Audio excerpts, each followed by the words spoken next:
Kehidupan terakhir tokoh utama kita berakhir dengan sangat tragis. Dia terbaring sekarat di lantai, sementara pacarnya berselingkuh dengan pria lain. Dia hidup di dunia yang telah dilanda kiamat, di mana sumber daya lebih berharga daripada nyawa manusia. Namun, itu bukanlah akhir dari segalanya baginya. Setelah kematiannya, dia terlahir kembali dengan kesempatan untuk menulis ulang hidupnya yang suram, dan membalas dendam pada orang-orang yang dulu mengkhianatinya. Dunia sudah berada di ambang kehancuran. Gunung berapi meletus tepat di pusat kota besar, menambah kekacauan yang semakin tidak terkendali. Sebuah bus komersial melaju kencang melewati jalanan kota, membawa beberapa lusin penumpang. Beberapa hari sebelumnya, letusan bawah laut Gunung Fuji memicu gempa bumi dahsyat yang menewaskan puluhan ribu orang. Kini, bahkan kota kecil pun harus dievakuasi karena bencana yang semakin parah. Di tengah reruntuhan kota ini, sebuah bus melaju menuju titik evakuasi. Di dalamnya, seorang wanita menyadari bahwa karena terlalu terburu-buru naik ke bus, dia lupa membawa perlengkapan darurat. Akibatnya, dia harus membeli perlengkapan baru di Jiangnan City. Seorang pria di sebelahnya bertanya apakah dia sudah melihat berita. Semua barang di supermarket dan gudang di Jiangnan City telah dipindahkan. Bahkan, itu adalah berita lama. Karena hari ini, Danau Dongming di Shanshan telah mengering, dan gudang Darundong juga telah dikosongkan. Wanita itu berspekulasi bahwa nilai total semua persediaan yang dipindahkan bisa mencapai ratusan miliar. Namun, seorang pria lain di belakangnya menimpali bahwa jumlahnya sebenarnya mencapai triliunan. Dia juga menambahkan bahwa kehilangan pasokan dan bencana alam hanyalah permukaan dari krisis yang jauh lebih besar.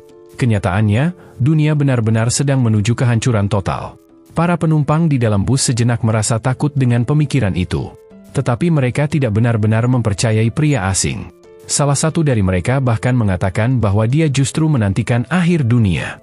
Karena dalam situasi seperti itu, semua makhluk hidup akan menjadi setara. Namun, pria asing itu tahu bahwa anggapan tersebut salah. Bahkan di saat kiamat, tidak akan pernah ada kesetaraan. Dia bisa mengetahuinya karena dia telah mengalaminya sendiri di kehidupan sebelumnya. Bangunan-bangunan runtuh. Semua yang telah dibangun umat manusia akan musnah. Lebih buruk lagi, monster raksasa berkeliaran di daratan. Membuat dunia benar-benar berada dalam keputusasaan. Di kehidupan sebelumnya, dia hanyalah seorang kurir biasa yang sama terkejutnya dengan orang lain saat kiamat terjadi. Ketika dunia mulai runtuh, pelepasan energi matahari yang abnormal menyebabkan perubahan besar. Suhu atmosfer meningkat tajam. Pergerakan kerak bumi menjadi tidak menentu, dan monster-monster yang selama ini bersembunyi di bawah tanah mulai muncul ke permukaan. Perubahan itu mengubah dunia secara drastis. Dalam dunia yang baru, ada aturan baru. Kekurangan pasokan yang ekstrim menyebabkan orang-orang rela mengorbankan segalanya demi mendapatkan sebungkus mie instan, sosis kaleng, atau bahkan sebongkah es saja. Namun, pria ini berbeda dari orang lain karena dia sudah melihat semuanya dengan mata kepalanya sendiri. Namanya adalah Su Chen. Dan dia telah terlahir kembali, 1 bulan sebelum kiamat itu terjadi setelah mati dikhianati oleh pacarnya. Berkat itu, dia memiliki semua pengalaman yang dia butuhkan. Kini, dia bisa merencanakan segalanya lebih awal agar bisa menjalani kehidupan terbaik yang bisa dia miliki. Saat dia masih berpikir, wanita itu kemudian menghampirinya. Apa yang Su Chen katakan sebelumnya membuat wanita itu sedikit takut, dan sekarang dia mencari seseorang untuk menemaninya menghadapi semua ini. Sayangnya, orang yang dia cari bukanlah Su Chen. Karena Su Chen mempunyai hal yang jauh lebih penting untuk dilakukan. Dia meninggalkan wanita itu sendirian, dan turun dari bus begitu sampai di tujuannya. Dia tidak butuh orang lain yang hanya akan menghambatnya. Karena dia tahu bahwa yang paling penting dalam menghadapi kiamat adalah memiliki persediaan yang melimpah. Di kehidupan sebelumnya, dia menghabiskan terlalu banyak waktunya hanya untuk mencari pasokan. Sehingga kali ini, dia harus mempersiapkan semuanya lebih awal. Sasarannya adalah gudang tempatnya bekerja sebagai kurir. Dia mengambil jaket kerjanya yang tergantung di dekat pintu, dan langsung menuju ruang penyimpanan. Rekan kerjanya yang berdiri di pintu mengingatkan bahwa karena Su Chen terlambat 21 detik, gajinya hari ini akan dipotong. Su Chen hanya meminta maaf, dan segera masuk ke dalam gudang untuk mengosongkan seluruh barang-barang untuk dirinya sendiri. Di kehidupan sebelumnya saat kiamat tiba, bosnya kabur lebih dulu begitu kiamat terjadi. Dan gaji tahunannya lenyap begitu saja. Maka dari itu, kali ini dia menganggap semua persediaan di sini sebagai kompensasinya. Untuk mengambil semuanya, Su Chen mengaktifkan kemampuannya yang bernama Space. Kemampuan ini memungkinkannya untuk menyimpan segala sesuatu di sekitarnya ke dalam ruang kubik raksasa, yang memiliki panjang, lebar, dan tinggi puluhan ribu meter sesuai dengan keinginannya. Saat ruang itu terbuka di dalam gudang, dia mulai mengumpulkan berbagai persediaan dalam jumlah besar. Mulai dari beras, minyak goreng, daging, hingga bahan makanan lainnya. Bahkan rak penyimpanannya pun ikut masuk ke dalam ruang tersebut. Berkat skillnya ini, dia mengamankan persediaan dalam jumlah besar tanpa mengeluarkan Rp1 pun. Dan dengan kekuatan ini pula, dia sebelumnya telah berhasil mengeringkan 2 danau, serta menjarah beberapa kota yang pada akhirnya akan hancur akibat kiamat. Di kehidupan sebelumnya, sebungkus mie instan saja sudah menjadi barang mewah. Tapi sekarang, dengan kekuatan ruangnya, dia bisa menyimpan beberapa ton makanan segar dalam kondisi beku, sehingga makanan tersebut tetap awet tanpa batas waktu. Kali ini, dia tidak perlu bertahan hidup dengan memakan tanah seperti di kehidupan sebelumnya. Setelah memastikan bahwa semua persediaan telah dikumpulkan, dia akhirnya bisa menghela napas lega. Setidaknya, di kehidupan barunya ini dia tidak akan menderita lagi. Saat dia sedang mengecek semua pasokan yang telah berhasil dikumpulkan, 3 pria masuk ke dalam area penyimpanan untuk mulai mengambil persediaan. Namun, mereka semua terkejut ketika mendapati bahwa tempat itu sudah benar-benar kosong. Tidak ada apapun selain gudang besar yang nyaris kosong. Satu-satunya orang yang ada di sana hanyalah pria aneh yang berdiri di tengah ruangan. Mereka pun segera bertanya kepada Chen, kemana semua persediaan di tempat itu pergi. Dengan santai, Chen langsung menjawab, aku sudah mengambil semuanya untuk diriku sendiri. Ketiga pria itu terkejut dengan pengakuan Chen yang sangat santai. Mereka segera berlari mengejarnya, berusaha menangkapnya. Namun dengan mudah, Chen menggunakan kekuatannya untuk menghindar dan keluar dari gedung itu. Sebelum menghilang, Chen sempat berkomentar, aku tidak akan terlambat lagi karena aku berhenti bekerja di sini. Tepat sebelum salah satu pria berhasil menangkapnya, dia berteleportasi pergi, meninggalkan mereka bertiga yang kini kebingungan mencarinya. Namun, Chen telah menghilang tanpa meninggalkan jejak sama sekali. Di luar gudang, sebuah portal terbuka di dekat tanah. Dan Su Chen melompat keluar dengan salto ke belakang, mendarat dengan aman di gang sempit di antara bangunan. Skill keduanya itu bernama Space Jump, yang memungkinkannya berpindah dalam radius 3 meter, kapan saja sesuka hatinya. Saat kiamat, kemampuan ini membantunya memasuki bangunan terbengkalai untuk mencari persediaan, serta melarikan diri dari situasi berbahaya. Bahkan saat menghadapi binatang mutan, Space Jump berkali-kali menyelamatkan nyawanya di saat-saat kritis. Dengan misi pencurian bahan persediaan yang kini telah selesai, Su Chen melemparkan jaket kerjanya ke udara, dan mulai berjalan menjauh dari gudang.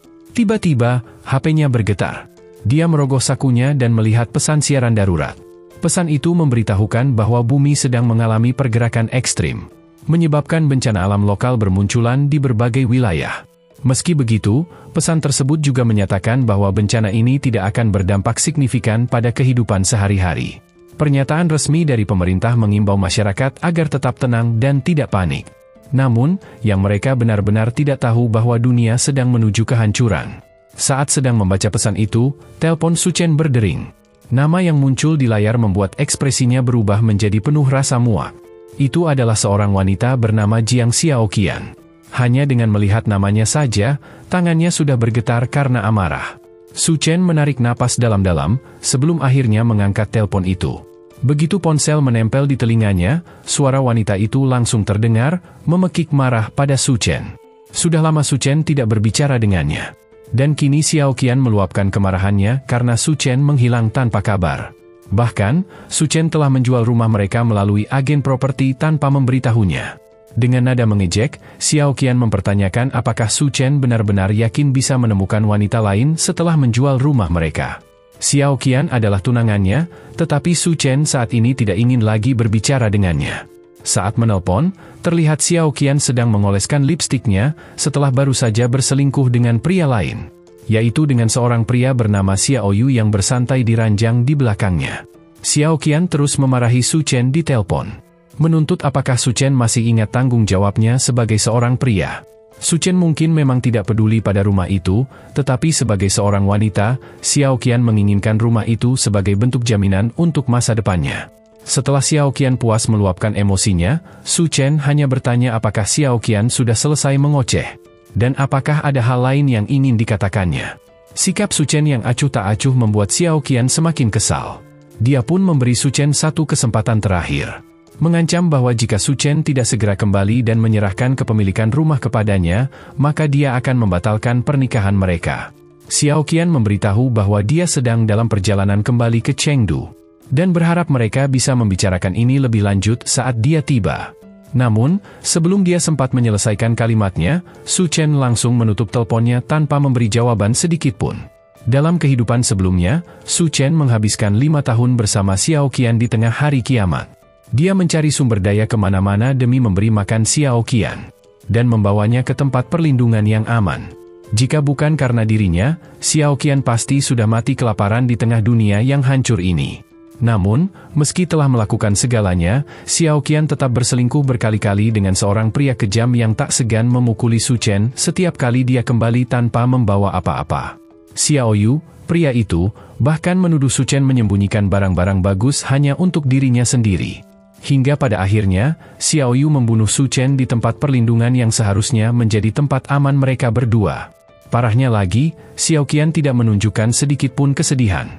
Dia malah bersenang-senang dengan Xiao Yu tepat di depan mayat Su Chen, sambil mencemoohnya sebagai pria yang tidak berguna. Dia sama sekali tidak peduli, dan mengatakan pada Xiao Yu bahwa Su Chen mati karena ketidakmampuannya sendiri. Semua itu terjadi, sementara Su Chen perlahan meregang nyawa di sudut ruangan. Menyaksikan pengkhianatan itu dengan napas terakhirnya. Di kehidupan sebelumnya, dia telah dikhianati oleh wanita itu. Kesalahannya adalah pernah mempercayakan hidupnya pada seorang wanita bajingan. Tapi kali ini, baik Jiang Xiaoqian maupun pria yang menjadi selingkuhannya, Xiao Yu, akan membayar mahal atas semua yang telah mereka lakukan. Su Chen akan memastikan mereka tidak akan mati dengan mudah. Mereka akan merasakan penderitaan 100 kali lipat lebih menyakitkan dari yang dia alami. Tangannya gemetar karena amarah saat mengingat perlakuan mereka padanya. Tetapi dia menarik napas dalam-dalam untuk menenangkan dirinya. Untuk saat ini, prioritasnya adalah menemukan persediaan yang cukup agar bisa bertahan hidup di tengah kiamat yang akan datang. Sisanya hanya bisa diperoleh dengan uang. Dan untuk itu, dia harus mencari cara mendapatkan uang terlebih dahulu. Dia segera menghubungi seorang agen properti, yaitu manajer Liu, dan memutuskan untuk menjual rumahnya dengan harga setengah dari nilai pasar. Syaratnya hanya satu. Dia ingin pembayarannya dalam bentuk tunai. Dan dia menginginkan uangnya saat itu juga. Setelah kesepakatan dibuat, Su Chen bergegas menuju Dream Real Estate untuk menyelesaikan transaksi penjualan rumahnya. Namun, setibanya di sana, dia mendapati Xiao Qian sudah menunggunya bersama Xiao Yu yang membawa tongkat bisbol. Su Chen sama sekali tidak terpengaruh, dan berjalan melewati mereka menuju kantor properti. Tetapi Xiao Yu menghalangi jalannya dengan wajah marah. Dengan suara penuh amarah, dia menuntut jawaban. Bertanya berani-beraninya Su Chen menjual rumah mereka. Karena itu, dia bersumpah Su Chen tidak akan hidup untuk melihat matahari terbit keesokan harinya. Namun, sebelum pria itu sempat bertindak lebih jauh, Su Chen langsung menarik lehernya.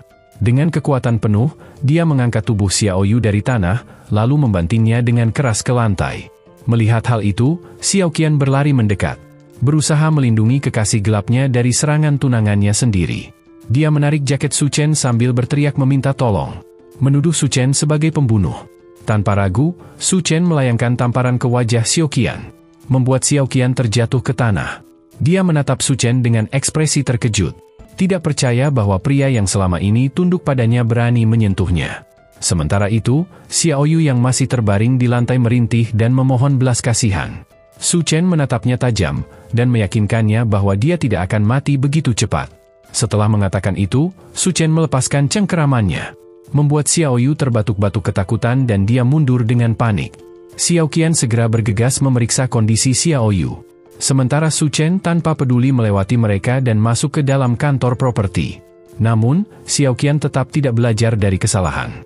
Dengan penuh percaya diri, dia memerintah Su Chen untuk berlutut dan meminta maaf sebelum dia benar-benar marah. Jika tidak, dia mengancam akan membatalkan pernikahan mereka selamanya. Ancaman kosong itu segera berakhir begitu Su Chen menoleh dan menatap mereka dengan tajam. Seketika, keduanya membeku ketakutan. Tanpa berpikir panjang, mereka berbalik dan melarikan diri, meninggalkan Su Chen sendirian untuk mengurus urusannya.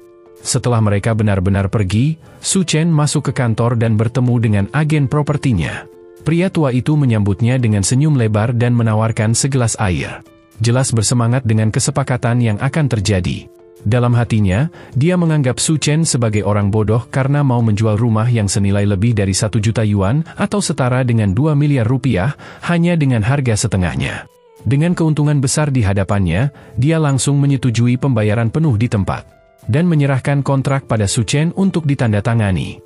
Setelah semuanya selesai, Su Chen keluar dari kantor dengan uang 1 juta yuan di rekeningnya. Meskipun berbagai bencana alam tengah terjadi di seluruh dunia, kota tempat Su Chen tinggal yaitu Chengdu, berada di pedalaman yang jauh dari gempa bumi, tsunami, serta letusan gunung berapi yang melanda sebagian besar wilayah Asia. Selain itu, pemerintah secara resmi berusaha menjaga ketenangan publik, sehingga masih ada kesan normalitas di wilayah tersebut, dan masyarakat tetap akan berfungsi dengan baik. Saat memikirkan langkah berikutnya, Su Chen melewati sebuah selebaran yang mengiklankan pinjaman cepat dengan bunga tinggi. Hal itu memberinya ide. Dia memutuskan untuk mendapatkan lebih banyak uang dengan menggadaikan propertinya menggunakan sertifikat rumah. Hal itu membawanya ke perusahaan bernama Great Siloans, di mana dia bertemu dengan seorang pria berbadan besar yang sedang merokok. Pria itu adalah Wang Daehi, kakak laki-laki Xiao Yu. Dalam kehidupan sebelumnya, pria ini mati karena dimangsa oleh binatang mutan tak lama setelah kiamat dimulai. Daehi melihat bahwa rumah Su Chen tidak terlalu berharga. Tetapi Su Chen hanya ingin tahu berapa banyak uang yang bisa dia pinjam meskipun dengan nilai propertinya yang rendah. Pria berbadan besar itu menawarkan 500 juta yuan untuk properti tersebut, dengan syarat bahwa Su Chen harus menyerahkan sertifikat rumah sebagai jaminan. Namun, Su Chen menuntut tambahan 100.000 yuan, dan pembayaran yang dibayarkan dengan segera. Jika setuju, mereka akan mencapai kesepakatan. Dia meletakkan sertifikat rumah di atas meja dengan keras, menatap lurus ke arah pria di depannya, sambil berjanji akan mengembalikan uangnya dalam waktu 1 minggu. Dengan cara itu, dia bisa memperoleh keuntungan dari transaksi ini dan melunasi semuanya sekaligus.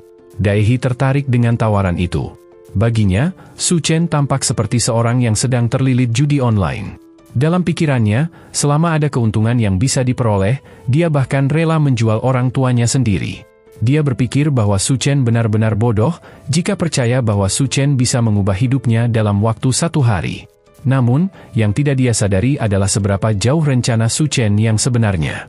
Daehi tersenyum, mengisap rokoknya dalam-dalam, lalu berkata bahwa dia akan menyetujui kesepakatan tersebut selama Su Chen benar-benar menggadaikan sertifikat rumahnya di perusahaan mereka. Jika Su Chen melakukannya, semua syarat lainnya bisa dinegosiasikan. Setelah pembicaraan panjang, Su Chen keluar dari kantor itu dengan 600.000 yuan ditransfer ke rekeningnya untuk kedua kalinya pada hari itu. Sekarang, dia memiliki semua uang yang dia butuhkan untuk membeli persediaan dan mempersiapkan diri menghadapi akhir dunia. Sementara itu, Xiao Qian dan Xiao Yu singgah di sebuah taman setelah mereka melarikan diri dari Su Chen. Xiao Yu masih belum sepenuhnya sadar setelah hampir mati dicekik di jalan. Saat mereka turun dari taksi, Xiao Qian terus mengeluh tentang Su Chen. Baginya, dia hanya ingin rumah yang memang menjadi milik mereka berdua itu. Dan dia tidak melihat ada yang salah dengan keinginannya itu. Namun, meskipun permintaannya sederhana, Su Chen malah berani menamparnya. Dan rasa sakit dari tamparan itu masih membekas.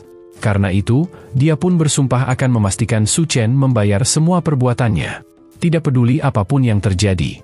Xiao Yu yang masih memegangi lehernya yang sakit, juga setuju akan perkataan Xiao Qian. Xiao Yu tidak akan membiarkan Su Chen lolos begitu saja. Dia bahkan sudah berencana meminta kakaknya untuk menyingkirkan Su Chen. Saat mereka berbicara, mereka tiba-tiba melihat Su Chen berjalan santai di jalan menuju tujuan berikutnya seolah tidak terjadi apa-apa. Xiao Qian dan Xiao Yu terkejut melihatnya yang begitu tenang setelah semua yang telah terjadi. Mereka memutuskan untuk mengikutinya dan mencari tahu apa yang sedang dia lakukan yang membuatnya begitu percaya diri. Sementara itu, Su Chen sedang mencari sumber daya besar berikutnya sebelum sistem masyarakat benar-benar runtuh. Dalam ingatannya, banyak bangunan komersial hancur akibat arus balik air laut, pembekuan mendadak, dan cuaca ekstrim. Namun, ada satu tempat yang berhasil bertahan hingga akhir, yaitu adalah hotel yang bernama Green City Hotel. Karena itulah, dia menuju ke sana untuk mencari tahu bagaimana dia bisa memanfaatkan situasi ini. Dari apa yang dia ingat, kamar termahal di dalamnya dilengkapi dengan berbagai fasilitas mewah. Termasuk kolam renang, yang seharusnya dapat membantunya menghadapi suhu ekstrim selama kiamat berlangsung. Untuk saat ini, menggunakan tempat itu sebagai markas, mungkin merupakan ide yang bagus. Dan tinggal di sana dalam waktu lama juga bukanlah keputusan yang buruk. Meskipun sebagian besar gudang telah dikosongkan sebelumnya, gudang hotel ini masih memiliki banyak bahan makanan dan makanan siap saji. Saat Su Chen memasuki hotel, seorang wanita memperhatikannya. Dia memperkenalkan dirinya sebagai Liu Xinrui, yang bekerja sebagai manajer restoran hotel. Dia bertanya bagaimana dia bisa membantu Su Chen. Su Chen pun langsung menyampaikan keinginannya. Dia ingin memesan 1000 meja makanan untuk sebuah jamuan besar. Dan ingin tahu apakah pihak hotel bisa menanganinya. Permintaan yang begitu besar membuat Liu Xinrui terkejut. Dan dia sempat kesulitan untuk merespons. Namun, dia segera menguasai diri dan dengan antusias menyatakan bahwa hotel mereka pasti bisa menangani pesanan sebesar itu. Hanya saja, harga per meja berkisar antara 5.000 hingga 100.000 yuan. Su Chen memilih meja dengan harga 10.000, yang berarti total biayanya mencapai 10 juta yuan untuk seluruh jamuan. Untuk itu, Su Chen bersedia memberikan uang muka sebesar 50.000 dengan syarat bahwa makanan akan dikirim ke alamat yang akan dia berikan. Liu Xinrui terkesan dengan sikap percaya diri pria muda ini. Dia mulai curiga bahwa Su Chen mungkin adalah pewaris kaya generasi kedua yang menyembunyikan kekayaannya. Namun dia sama sekali tidak menyadari bahwa semua uang itu berasal dari mengutang dan menjual rumah. Dia menerima persyaratan itu, dan mengarahkan Su Chen ke kantornya agar Su Chen bisa melakukan pembayaran. Sekedar biaya bahan makanan saja diperkirakan mencapai 50.000. Bagi Liu Xinrui, bisa menjalin hubungan dengan orang kaya sudah lebih berharga daripada sekedar uang semata. Saat mereka berjalan ke kantornya, dia bertanya apakah Su Chen akan menikah. Karena tidak ada alasan lain untuk menjelaskan mengapa dia membutuhkan jamuan besar, Su Chen memutuskan untuk berpura-pura bahwa dia memang akan menikah sebentar lagi. Selain itu, Su Chen juga memesan kamar termahal untuk menginap. Setelah negosiasi selesai, Su Chen keluar dari hotel dengan perasaan puas. Dia berhasil mendapatkan jamuan senilai 10 juta yuan atau setara dengan 20 miliar rupiah hanya dengan membayar uang muka 50.000 saja. Adapun pembayaran akhir, dunia sudah mengalami pasca apokaliptik yang sangat panas. Di mana bahkan satu balok es saja akan bernilai miliaran rupiah. Di dalam hotel, Liu Xinrui juga puas dengan kesepakatan ini. Terutama karena Su Chen juga memesan kamar termewah mereka. Dia berpikir bahwa Su Chen melakukan semua ini demi bulan madunya. Dan berpikir bahwa siapapun yang menikah dengan Su Chen, pasti adalah seorang wanita yang sangat beruntung.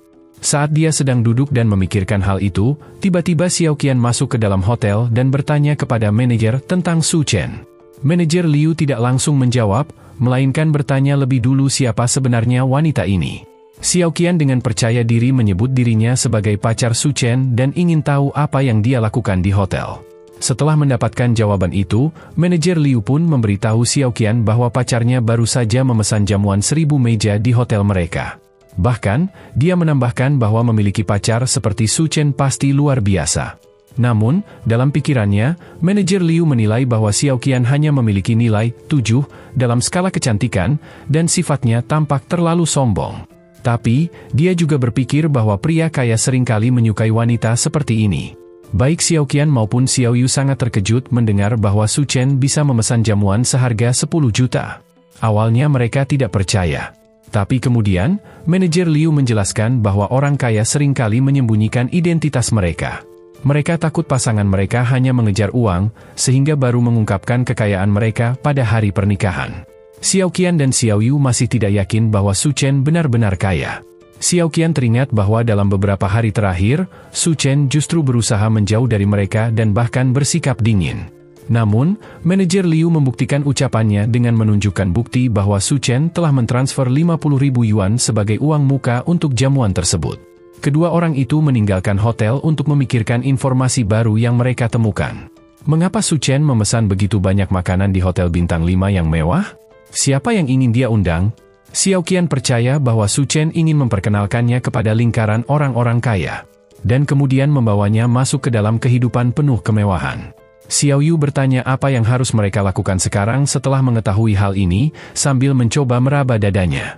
Xiao Qian menepis tangan Xiao Yu, dan menyadari bahwa dia harus segera menciptakan peluang agar Su Chen bisa kembali kepadanya.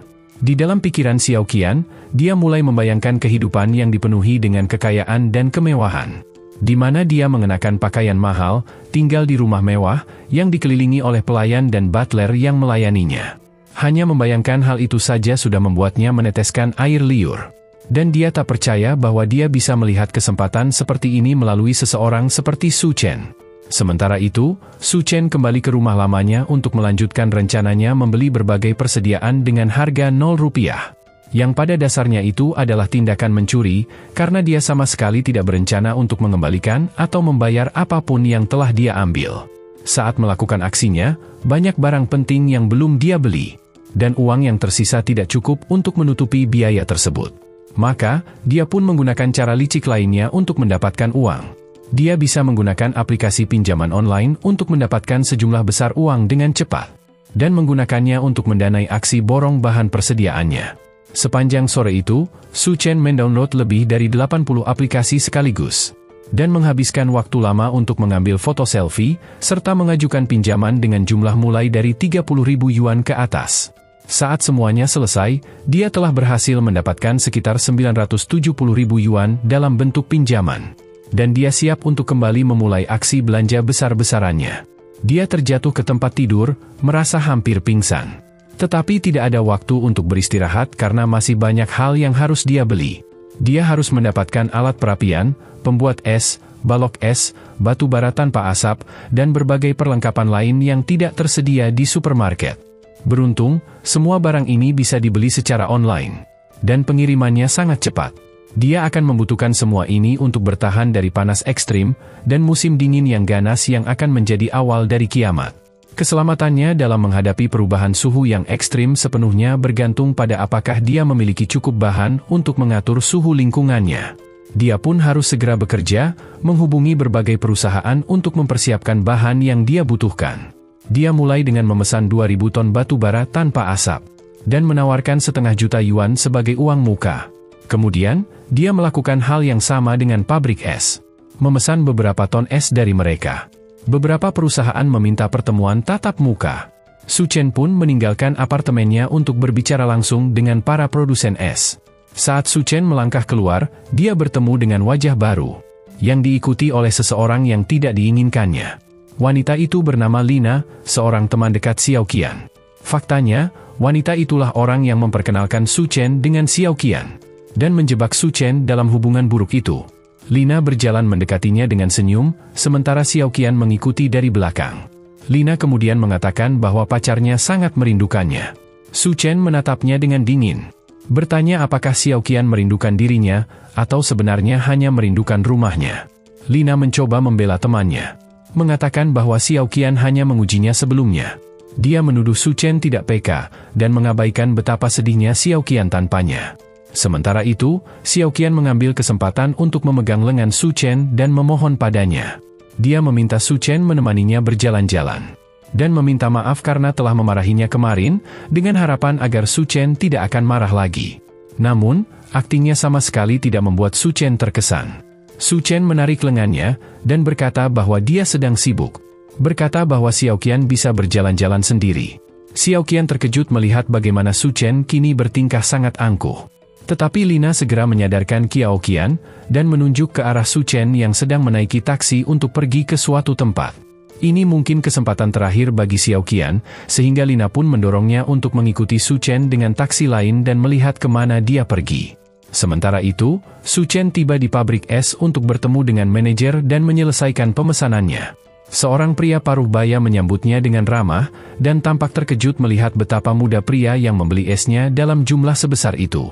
Setelah berjabat tangan, Su Chen langsung menanyakan berapa lama waktu yang dibutuhkan untuk memproduksi, dan mengirimkan 2.000 ton es yang telah dipesannya.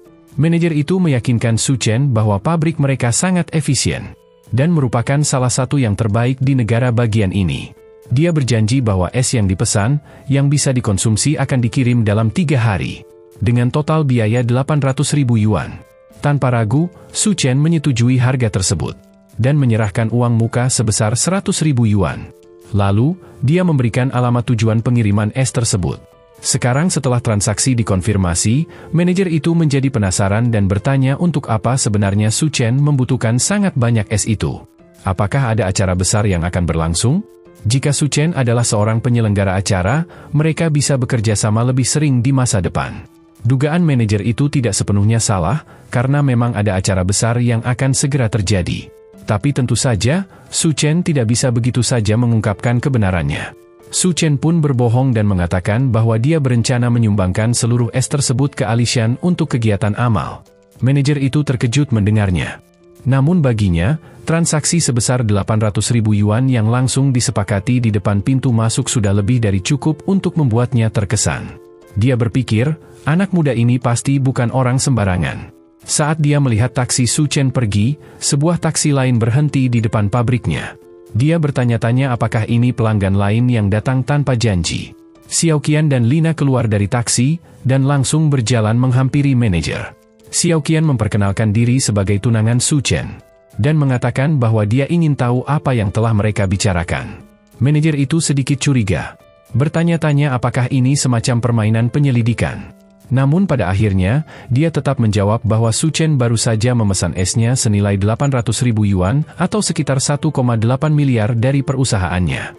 Mendengar angka itu, Xiao Qian dan Lina hampir berteriak karena terkejut. Hal ini pun memastikan bahwa Su Chen adalah seorang anak konglomerat generasi kedua yang kaya raya. Tidak ada orang waras yang akan menghabiskan uang sebanyak itu hanya untuk membeli es batu. Lina yang semakin penasaran, buru-buru bertanya apa tujuan Su Chen membeli begitu banyak es batu doang. Manajer itu pun menjawab bahwa Su Chen berencana menyumbangkannya untuk kegiatan amal. Dari semua jawaban yang mungkin mereka bayangkan, ini adalah hal yang paling tidak terduga. Sementara itu, Su Chen telah membeli semua barang yang dia butuhkan untuk bertahan hidup di tengah kiamat yang akan datang. Sekarang, dia memutuskan untuk menikmati sisa waktu sebelum dunia jatuh ke dalam kekacauan. Di kehidupan sebelumnya, dia terlalu sibuk bekerja, hingga tidak pernah berpikir untuk menikmati kemewahan. Bahkan sekadar pergi ke kafe kecil pun tak pernah terpikirkan olehnya, karena pikirannya selalu dipenuhi oleh pekerjaan. Kali ini, dia memutuskan untuk pergi ke restoran mewah untuk bersantai dan menikmati dirinya sendiri. Seorang pelayan menyambutnya dan memberinya menu untuk dilihat. Ada banyak hidangan lezat seperti butter chicken, roti nan, dan daging stik asap. Semuanya memiliki harga yang mencapai 4 digit. Namun, ada satu item di menu yang menarik perhatiannya. Itu adalah hidangan misterius yang dibanderol dengan harga 17.000 yuan. Su Chen bertanya tentang hidangan tersebut. Dan pelayan itu menjelaskan bahwa itu adalah hidangan spesial yang dibuat langsung oleh kepala koki restoran. Detailnya sepenuhnya bergantung pada inspirasi sang koki saat itu. Hal ini terdengar menarik bagi Su Chen.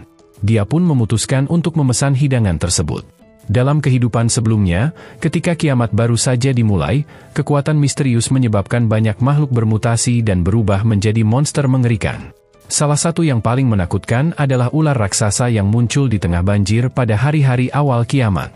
Su Chen tahu bahwa dia harus mempersiapkan diri untuk menghadapi makhluk-makhluk seperti itu ketika makhluk itu mulai bermunculan. Namun untuk saat ini, pandangannya tertuju pada seorang wanita berambut merah muda yang berjalan ke arahnya sambil membawa makanannya. Dia memperkenalkan dirinya sebagai kepala koki restoran, dan mengatakan bahwa hidangan ini dibuat khusus untuknya, disesuaikan dengan temperamennya. Namun, dia sebenarnya tidak perlu memperkenalkan diri, karena Su Chen sudah mengenalnya. Di kehidupan sebelumnya, wanita itu dijuluki sebagai koki neraka yang bernama Duanya. Dia memiliki skill kuliner ajaib yang bisa mengubah daging monster yang membusuk menjadi makanan yang sangat menggugah selera. Namun, hidangan-hidangan itu dibuat menggunakan mutasi yang berasal dari dalam tubuh monster.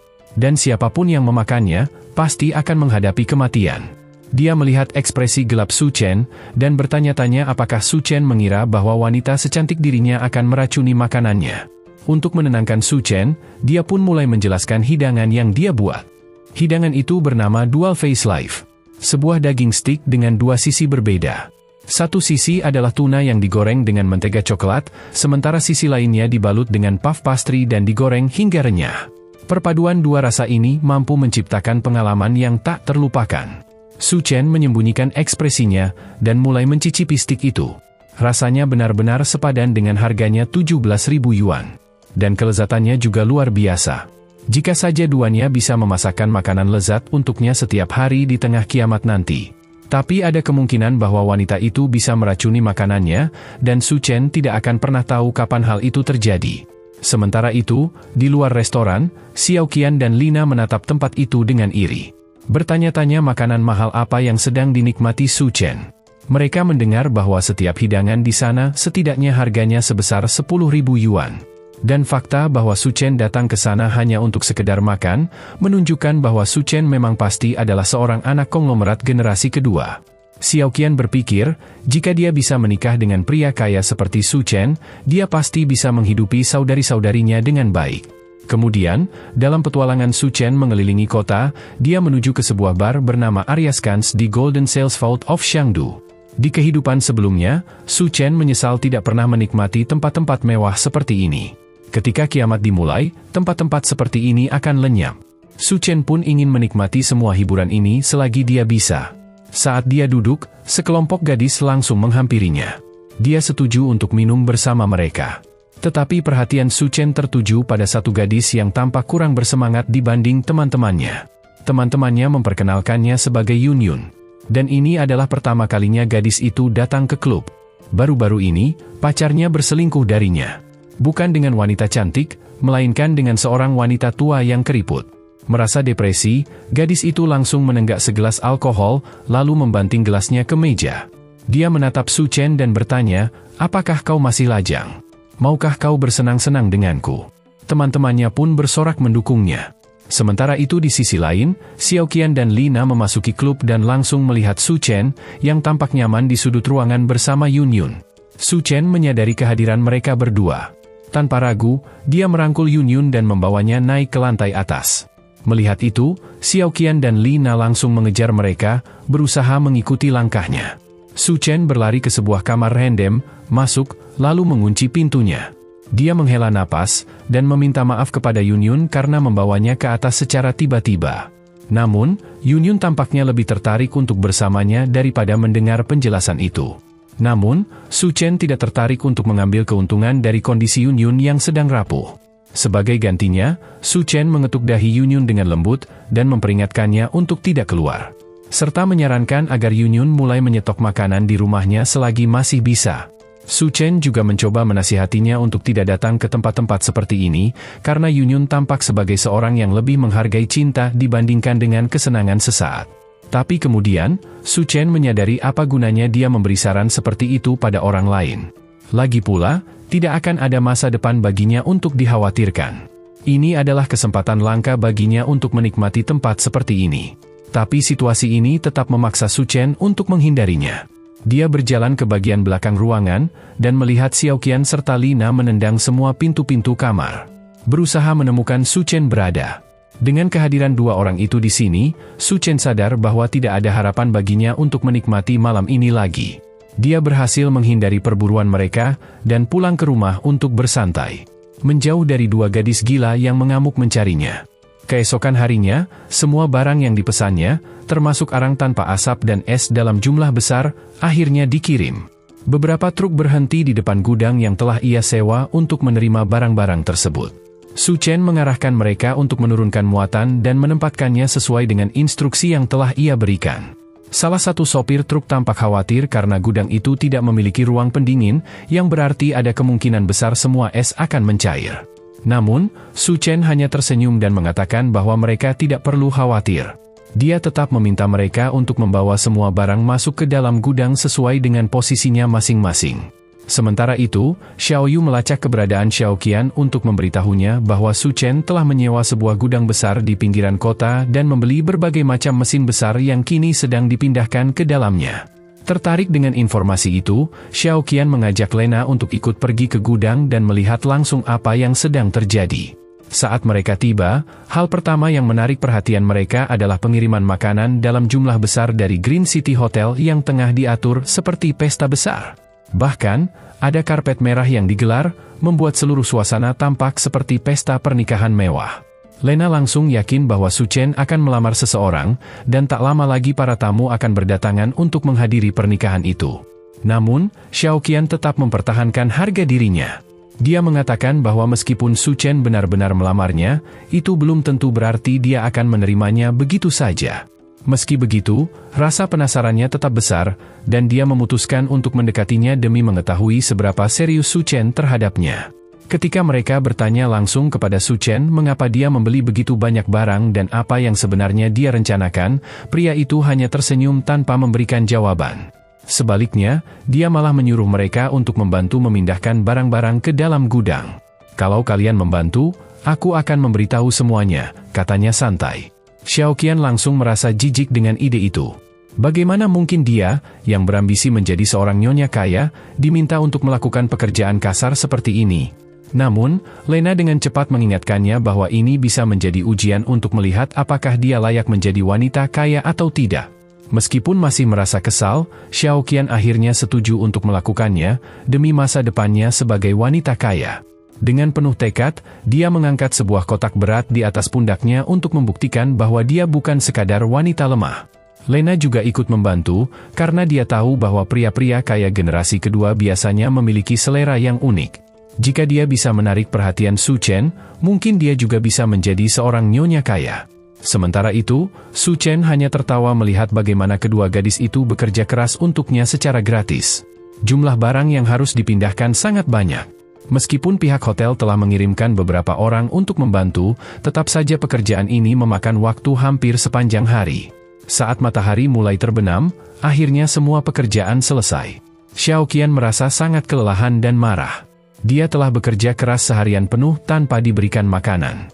Tapi setidaknya, setelah semua ini, dia pasti akan menjadi seorang wanita kaya seperti yang selalu dia impikan. Lena juga tergeletak di lantai, tak percaya bahwa Su Chen benar-benar membuat mereka mengangkat barang-barang berat sepanjang hari. Hanya bongkahan es saja beratnya lebih dari 100 kg per blok. Namun, setidaknya, ujian ini akhirnya selesai. Sekarang, Su Chen pasti akan melamarnya. Mereka akan mengadakan pernikahan mewah, dan tamu-tamu kaya dari segala penjuru akan berdatangan untuk menghadiri acara itu. Setidaknya, itulah yang ada di pikirannya ketika dia berjalan menghampiri Su Chen untuk menuntut kejelasan. Namun, pemandangan yang dia lihat justru berbeda dari yang dia harapkan.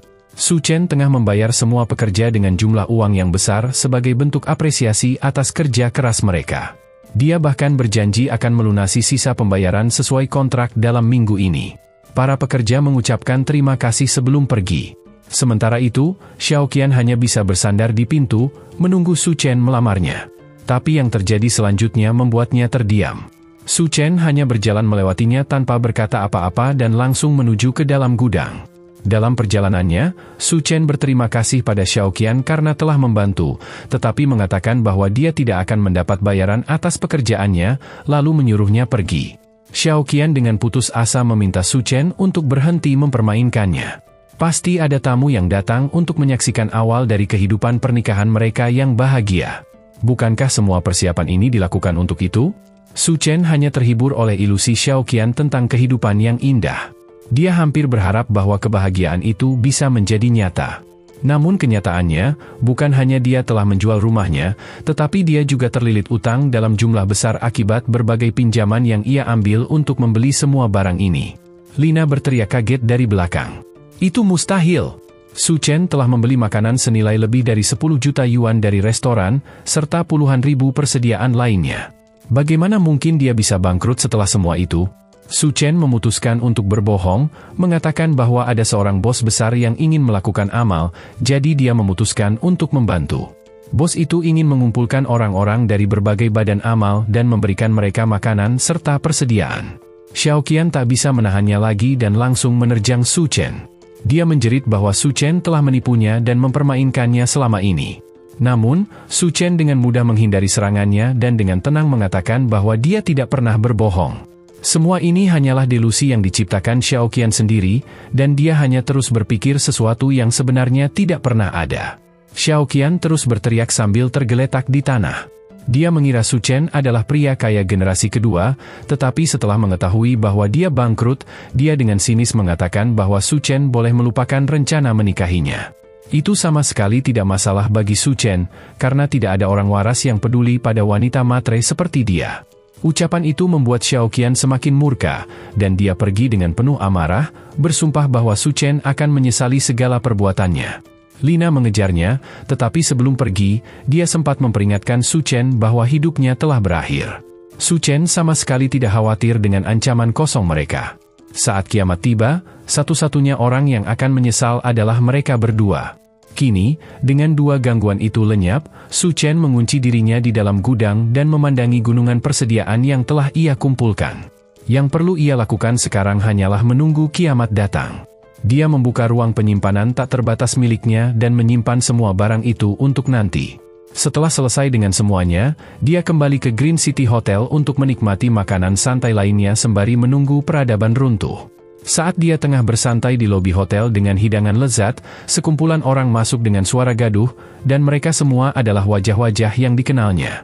Dai Hai berkata pada Xiao Qian bahwa yang perlu dia lakukan hanyalah mengikuti Xiao Yu untuk mendapatkan kehidupan mewah yang selalu Xiao Kain impikan. Di Shangdu, kata-kata Xiao Yu masih memiliki pengaruh besar, dan dia akan bisa menjamin kesejahteraan Xiao Qian. Pria itu pun memanfaatkan kesempatan itu untuk meyakinkan Xiao Qian bahwa dia akan membalas perlakuan buruk yang Su Chen telah berikan padanya. Dia mengatakan bahwa Xiao Qian seharusnya sudah lama meninggalkan pria kasar seperti Su Chen dan memilihnya sebagai gantinya. Xiao Qian langsung terbuai oleh kata-kata manis itu, dan membiarkan dirinya digandeng oleh Xiao Yu saat mereka berjalan ke dalam hotel. Xiao Yu pun meyakinkan Xiao Qian bahwa kakaknya akan melakukan segalanya untuk membalaskan dendam mereka pada Su Chen. Bagi Xiao Qian, Xiao Yu sebenarnya tidak terlalu buruk, dan kakaknya juga adalah seorang rentenir yang sangat kaya. Bersama mereka tentu lebih baik daripada tetap bersama pria miskin seperti Su Chen. Keributan itu akhirnya membuat Su Chen angkat bicara. Dia mencibir dan mengatakan bahwa Xiao Qian benar-benar tidak pilih-pilih dalam menentukan siapa yang akan dia dekati. Kehadiran Su Chen yang tiba-tiba mengejutkan Xiao Qian. Sementara Xiao Yu langsung memanfaatkan momen itu untuk memberitahu kakaknya bahwa pria di hadapannya ini adalah orang yang berani menyerangnya. De Hai mengenali Su Chen sebagai orang yang baru-baru ini ia pinjami uang dalam jumlah besar. Sejak lama, dia memang berencana untuk menemui Su Chen. Tetapi kini, setelah mengetahui bahwa orang yang dia bantu adalah orang yang sama yang telah menyerang adiknya, dia pun memiliki sebuah rencana untuk Su Chen. Xiao Yu terkejut mengetahui bahwa kakaknya mengenal Su Chen. Dan pria gendut itu memberitahu Xiao Yu bahwa orang di hadapannya ini adalah orang yang menggadaikan rumahnya, dan meminjam lebih dari 1,5 juta yuan darinya. Dan lebih buruk lagi, kebetulan besok adalah hari jatuh tempo pembayaran utang tersebut. Sepertinya mereka berdua sama-sama punya urusan yang belum selesai dengan Su Chen.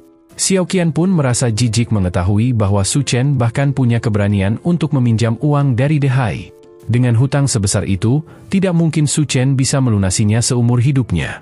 Beruntung bagi Xiao Qian, dia tidak sampai terlibat masalah Su Chen. Namun, Su Chen tetap tenang menghadapi tamu-tamu berisik itu. Dia hanya mengelap mulutnya dengan santai setelah selesai makan. De Hai kemudian mencondongkan tubuhnya ke arah Su Chen, mengancamnya dengan utang yang harus segera dilunasi. Bagaimana mungkin seseorang yang berhutang begitu besar masih bisa bersantai di hotel mewah sementara si pemberi pinjaman berdiri tepat di hadapannya? Xiao Yu pun berteriak bahwa tidak peduli apa yang terjadi, Su Chen tidak akan mungkin bisa membayar kembali uang itu. Jadi sebaiknya mereka menghabisi Su Chen sekarang selagi ada kesempatan. Kelompok preman yang berdiri di belakangnya menyeringai dengan ekspresi haus darah. Jelas menantikan momen untuk menghabisi Su Chen. Saat situasi mulai memanas, manajer Liu masuk untuk mencoba menenangkan situasinya. De Hai setuju untuk berbicara baik-baik dengan satu syarat. Su Chen harus berlutut dan meminta maaf kepada dia dan adiknya. Jika Su Chen melakukannya, maka mereka akan mempertimbangkan untuk menyelesaikan masalah ini secara damai. Manajer Liu menoleh ke arah Su Chen, dan bertanya apa sebenarnya yang sedang terjadi. Namun Su Chen hanya menanggapinya dengan acuh tak acuh. Menyebut mereka tidak lebih dari sekadar hama yang mengganggu. Ucapan itu membuat De Hai tidak terima. Marah, dia membanting tangannya yang gendut itu ke atas meja dengan keras. Sejauh ini, dia masih memberikan sedikit rasa hormat kepada Su Chen. Namun hari ini, semuanya sudah berakhir. Tidak ada satupun yang bisa menyelamatkannya dari apa yang akan terjadi. Atau setidaknya itulah yang dia pikirkan, sampai beberapa orang mulai memasuki restoran hotel. Pria itu kemudian menuntut penjelasan tentang apa yang sedang terjadi. Baik Dai Hai maupun Su Chen mengenali pria yang nampak mengerikan ini. Namanya adalah Gao Qiang. Dalam kehidupan Su Chen yang sebelumnya, pria itu dijuluki sebagai Skull Crusher atau penghancur tengkorak. Bersama dengan koki neraka, dia adalah salah satu kekuatan besar di dunia pasca-apokaliptik di kota Xiangdu. Su Chen bahkan pernah mendengar bahwa setelah kiamat, Hotel Green City menjadi tempat pertama munculnya mutasi. Bahkan, sangat mungkin bahwa kemampuan penghancur tengkorak Gao Qiang berkembang, karena dia berada di hotel ini ketika mutasi itu dimulai. Namun untuk saat ini, Gao Qiang hanyalah seorang pengusaha terkenal di Xiangdu, yang memiliki jaringan luas di dunia bawah tanah, dan memiliki banyak anak buah yang bekerja untuknya. Saat menatap Su Chen, Gao Qiang menyadari bahwa ada sesuatu yang menarik dalam tatapannya. Karena kekacauan sudah mereda, dan tidak ada yang membuat keributan di hotelnya, Gao Qiang melanjutkan urusannya. Dia membawa duannya ke salah satu kantor di hotel, tempat di mana seorang pria sudah menunggu mereka, sambil menuangkan segelas anggur. Pria itu bernama Mr. Sun. Dan sang koki langsung bertanya apa yang ingin Mr. Sun bicarakan dengannya. Pria itu tersenyum, dan mengatakan bahwa dia sudah lama mendengar tentang kecantikan duannya. Dan hari ini akhirnya dia bisa melihatnya secara langsung. Dia menawarkan segelas minuman pada duannya.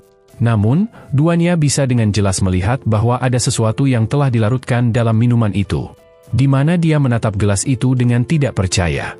Sementara itu di dalam kamar mewahnya, Su Chen memutar segelas anggur di tangannya, sambil mengingat kehidupannya di masa lalu. Saat itu, dia pernah bersembunyi bersama Xiao Qian di ruang bawah tanah mereka. Dan mereka nyaris tidak selamat dari gelombang panas ekstrim akibat kiamat. Su Chen tidak pernah menyangka bahwa di titik ini, dia akan meninggalkan Xiao Qian mantan kekasihnya. Bagaimanapun juga, ini adalah kesempatan bagus untuk menyelesaikan urusan lama dengan Xiao Qian, dan membalaskan dendamnya. Dari kamarnya, Su Chen melihat Xiao Qian dan para pria lainnya bersenang-senang di kolam renang. Dan mereka tampaknya tidak menyadari keberadaannya. Dua pria itu berdiri di tepi kolam dengan pakaian renang mereka, menunggu para wanita untuk bergabung. Namun Dai Hai menyadari bahwa udara akhir-akhir ini terasa semakin panas. Dan anehnya, malah terasa lebih panas di malam hari dibandingkan dengan siang hari. Itulah alasan mengapa Xiao Yu menyarankan agar mereka pergi ke kolam renang untuk mendinginkan tubuh. Melihat para gadis dalam pakaian renang hanyalah bonus tambahan bagi mereka. Kedua pria itu begitu bersemangat membayangkan hal tersebut, hingga mereka saling berpelukan dengan gembira karena ide cemerlang itu. Sementara itu, dua gadis berjalan menuju kolam dalam balutan pakaian renang mereka. Di tengah perjalanan, mereka memperhatikan bahwa bulannya tampak lebih terang dari biasanya. Setibanya di kolam, Xiao Yu meraih tangan Xiao Qian, dan mengungkapkan bahwa cintanya padanya bersinar lebih terang daripada bulan malam hari ini. Namun, Xiao Qian tak peduli dengan rayuan tak berguna itu. Udara terlalu panas, dan yang dia inginkan hanyalah segera menceburkan dirinya ke dalam air. Dari lantai atas, Su Chen tertawa melihat mereka. Bulan merah yang terang adalah pertanda bahwa kiamat akan segera dimulai. Ia mengangkat gelas anggurnya, memutarnya perlahan di udara, lalu meneguknya sebagai perayaan atas dimulainya akhir dunia. Tiba-tiba, bulan meledak dengan cahaya yang menyala-nyala, memancarkan panas yang luar biasa. Keempat orang yang berada di luar langsung merasakan suhu yang meningkat drastis, dan segera bergegas lari menuju lobi hotel. Namun, Dai Hai terlalu lamban untuk mengikuti mereka. Cahaya bulan kini terasa membakar, membuat kulit mereka tersengat panas hingga mulai melepuh. Orang-orang di dalam hotel melihat bahwa suasana di luar tiba-tiba menjadi seterang siang hari, seakan-akan matahari bersinar di tengah malam. Anak buah Dai Hai mulai bertanya-tanya apakah bos mereka baik-baik saja. Namun, salah satu dari mereka berkata bahwa Dai Hai mungkin hanya sedang asyik menggoda para gadis, dan mereka sebaiknya membiarkan bos mereka menikmati kesenangannya. Saat mereka masih berbincang, Xiao Qian, Xiao Yu, dan Lina menerobos masuk ke dalam lobi hotel. Tampak mereka berjuang mati-matian hanya untuk masuk ke dalam. Mereka berguling-guling di lantai, mencari sesuatu untuk mendinginkan tubuh mereka. Kulit mereka tampak merah terbakar dan melepuh. Xiao Yu kemudian melihat sebuah akuarium. Dan tanpa berpikir panjang, mereka bertiga langsung menyelam ke dalamnya untuk menyejukkan diri. Namun, bukannya diam, mereka justru mulai bertengkar tentang siapa yang berhak tetap berada di dalam air, dan siapa yang harus keluar. Anak buah Dai Hai menyaksikan mereka dengan heran, bertanya-tanya apa yang sebenarnya terjadi, dan mengapa mereka nampak kesakitan. Yang lebih penting lagi, mereka mulai menyadari bahwa Dai Hai tidak ikut bersama mereka. Xiao Yu pun sadar bahwa mereka telah meninggalkan kakaknya di luar. Namun, semuanya sudah terlambat. Terlihat kulit Dai Hai sudah terbakar, jauh lebih parah dibandingkan dengan yang lain. Kulitnya terbakar parah, dengan luka melepuh di seluruh tubuhnya. Semua orang pun segera bergegas menolongnya sebelum ia ambruk. Sementara itu di ruangan lain, Mr. Sun menatap Duan Ya dengan tajam. Dan bertanya mengapa Duan Ya belum juga meminum anggurnya. Sebelum wanita itu sempat menjawab, Gao Qiang menyela dan mengingatkan bahwa sebuah jamuan sudah dipersiapkan untuknya. Namun, Mr. Sun tidak peduli. Yang paling mengganggunya adalah kenyataan bahwa Duan Ya menolak minuman yang ia suguhkan. Di kota Shangdu, tidak ada yang berani menolak anggur yang telah ia tuangkan. Ia lalu menyuruh Gao Qiang untuk tidak ikut campur karena ini bukan urusannya. Saat itulah Duan Ya sadar bahwa Gao Qiang telah menjebaknya. Dia pasti melakukan ini untuk mencari muka dan memenangkan hati Mr. Sun. Pria besar itu menganggap dirinya tak terkalahkan di kota Shangdu, dan sudah sering menyalahgunakan kekuasaannya untuk merugikan banyak wanita. Hari ini, tampaknya dia menjadikan Duan Ya sebagai targetnya. Duan Ya yakin bahwa ada sesuatu yang salah dengan minuman itu, dan ia tidak boleh meminumnya. Namun, dia juga tidak punya cara untuk melarikan diri dari situasi ini. Pada saat itu, bulan bersinar lebih terang dari sebelumnya, memancarkan cahaya merah yang menyala-nyala. Kilauan terang itu membutakan Gao Qiang dan Mr. Sun sejenak, membuat mereka segera menutup tirai untuk menghalangi panas yang menyengat. Mereka segera menyadari bahwa sesuatu yang mengerikan sedang terjadi, dan memutuskan untuk turun ke bawah untuk mencari tahu apa yang sebenarnya terjadi. Duan Ya menghela napas lega, karena gangguan mendadak ini telah menyelamatkannya dari sesuatu yang sangat buruk. Sementara itu di lantai bawah, semua tamu hotel telah berkumpul di lobi, berusaha mencari jalan keluar. Manajer Liu mencoba menenangkan mereka, meyakinkan bahwa tim penyelamat sedang dalam perjalanan untuk membawa mereka ke tempat yang lebih aman. Namun, orang-orang tampak tidak percaya. Kepanikan mulai menyebar, dan kekacauan pun pecah di lobi hotel. Sementara itu, Gao Qiang turun ke lantai bawah dan bertanya kepada seseorang, apa yang sebenarnya sedang terjadi. Orang itu menjelaskan bahwa suhu tiba-tiba meningkat. Dan berita telah melaporkan bahwa ratusan orang sudah mengalami cedera.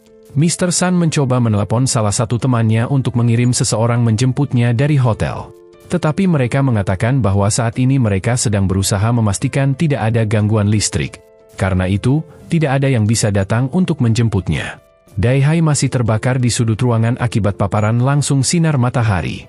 Anak buahnya mengatakan bahwa dia harus segera pergi ke rumah sakit. Tetapi dia terus menjerit kesakitan setiap kali seseorang menyentuhnya. Namun, dengan kondisi di luar yang begitu panas, tidak mungkin mereka bisa sampai di rumah sakit.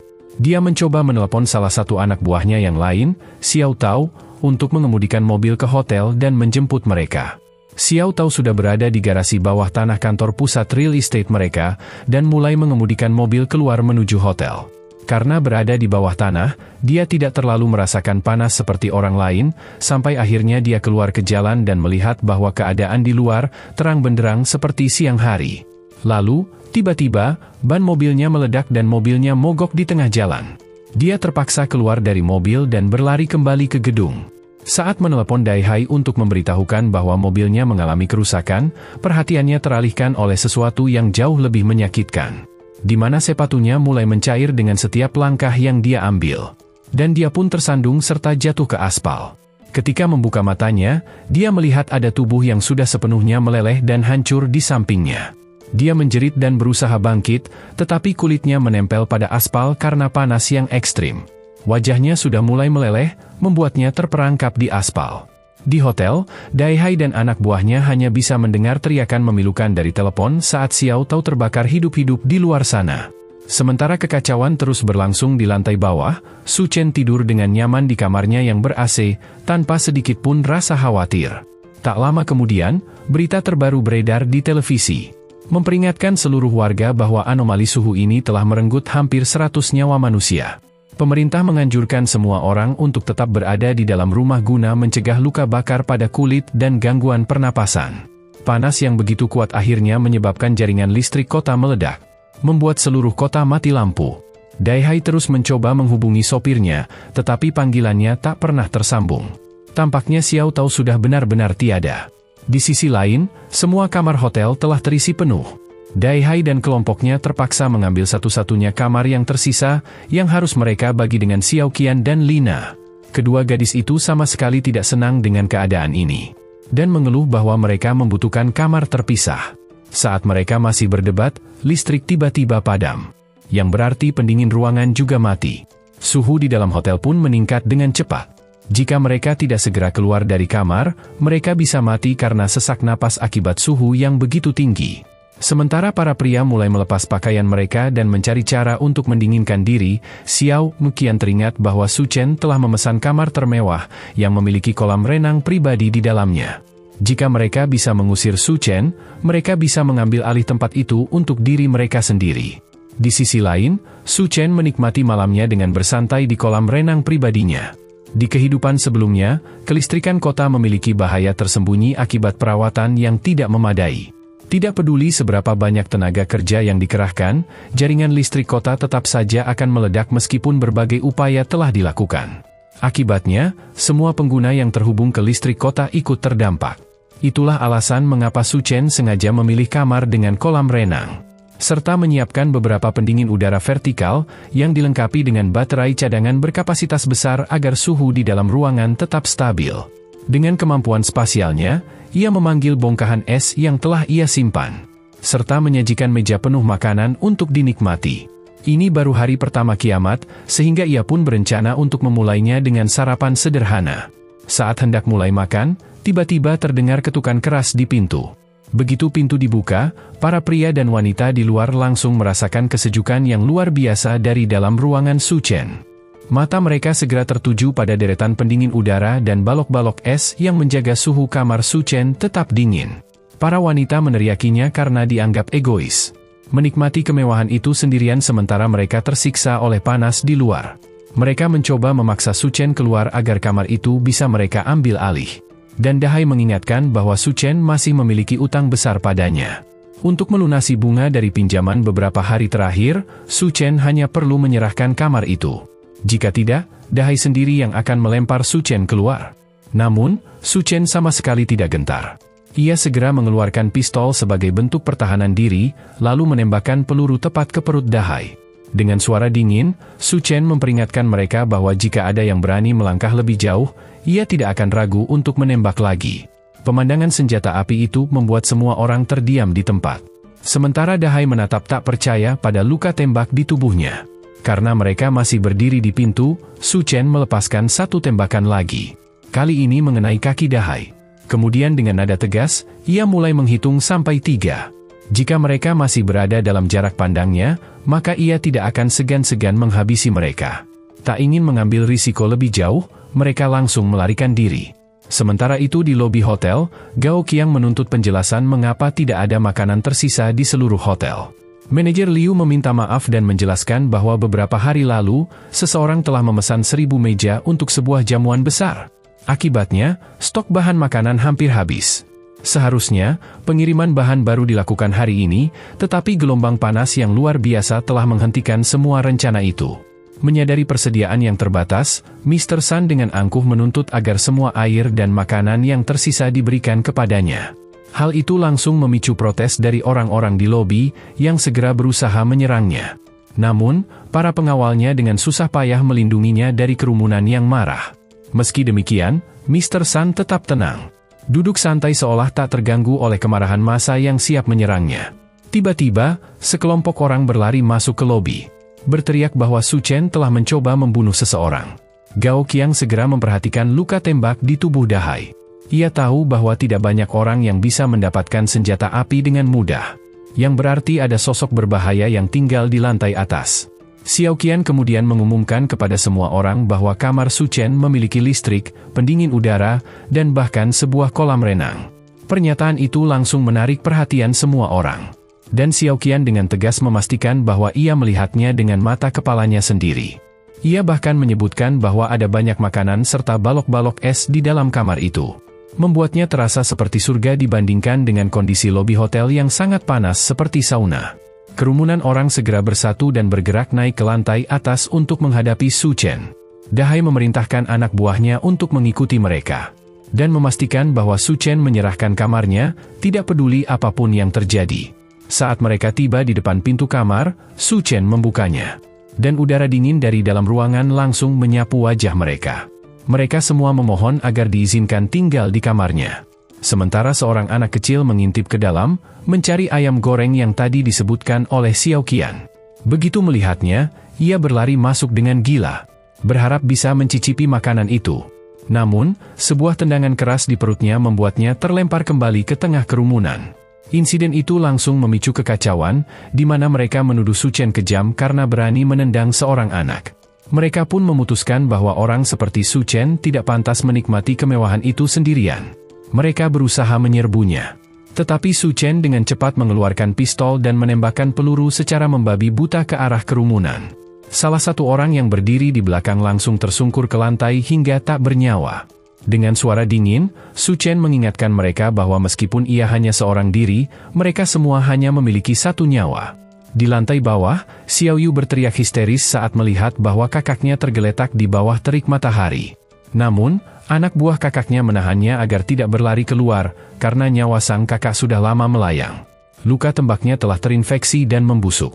Dan dengan suhu yang begitu tinggi serta ketiadaan obat-obatan, ia akhirnya tidak bisa bertahan.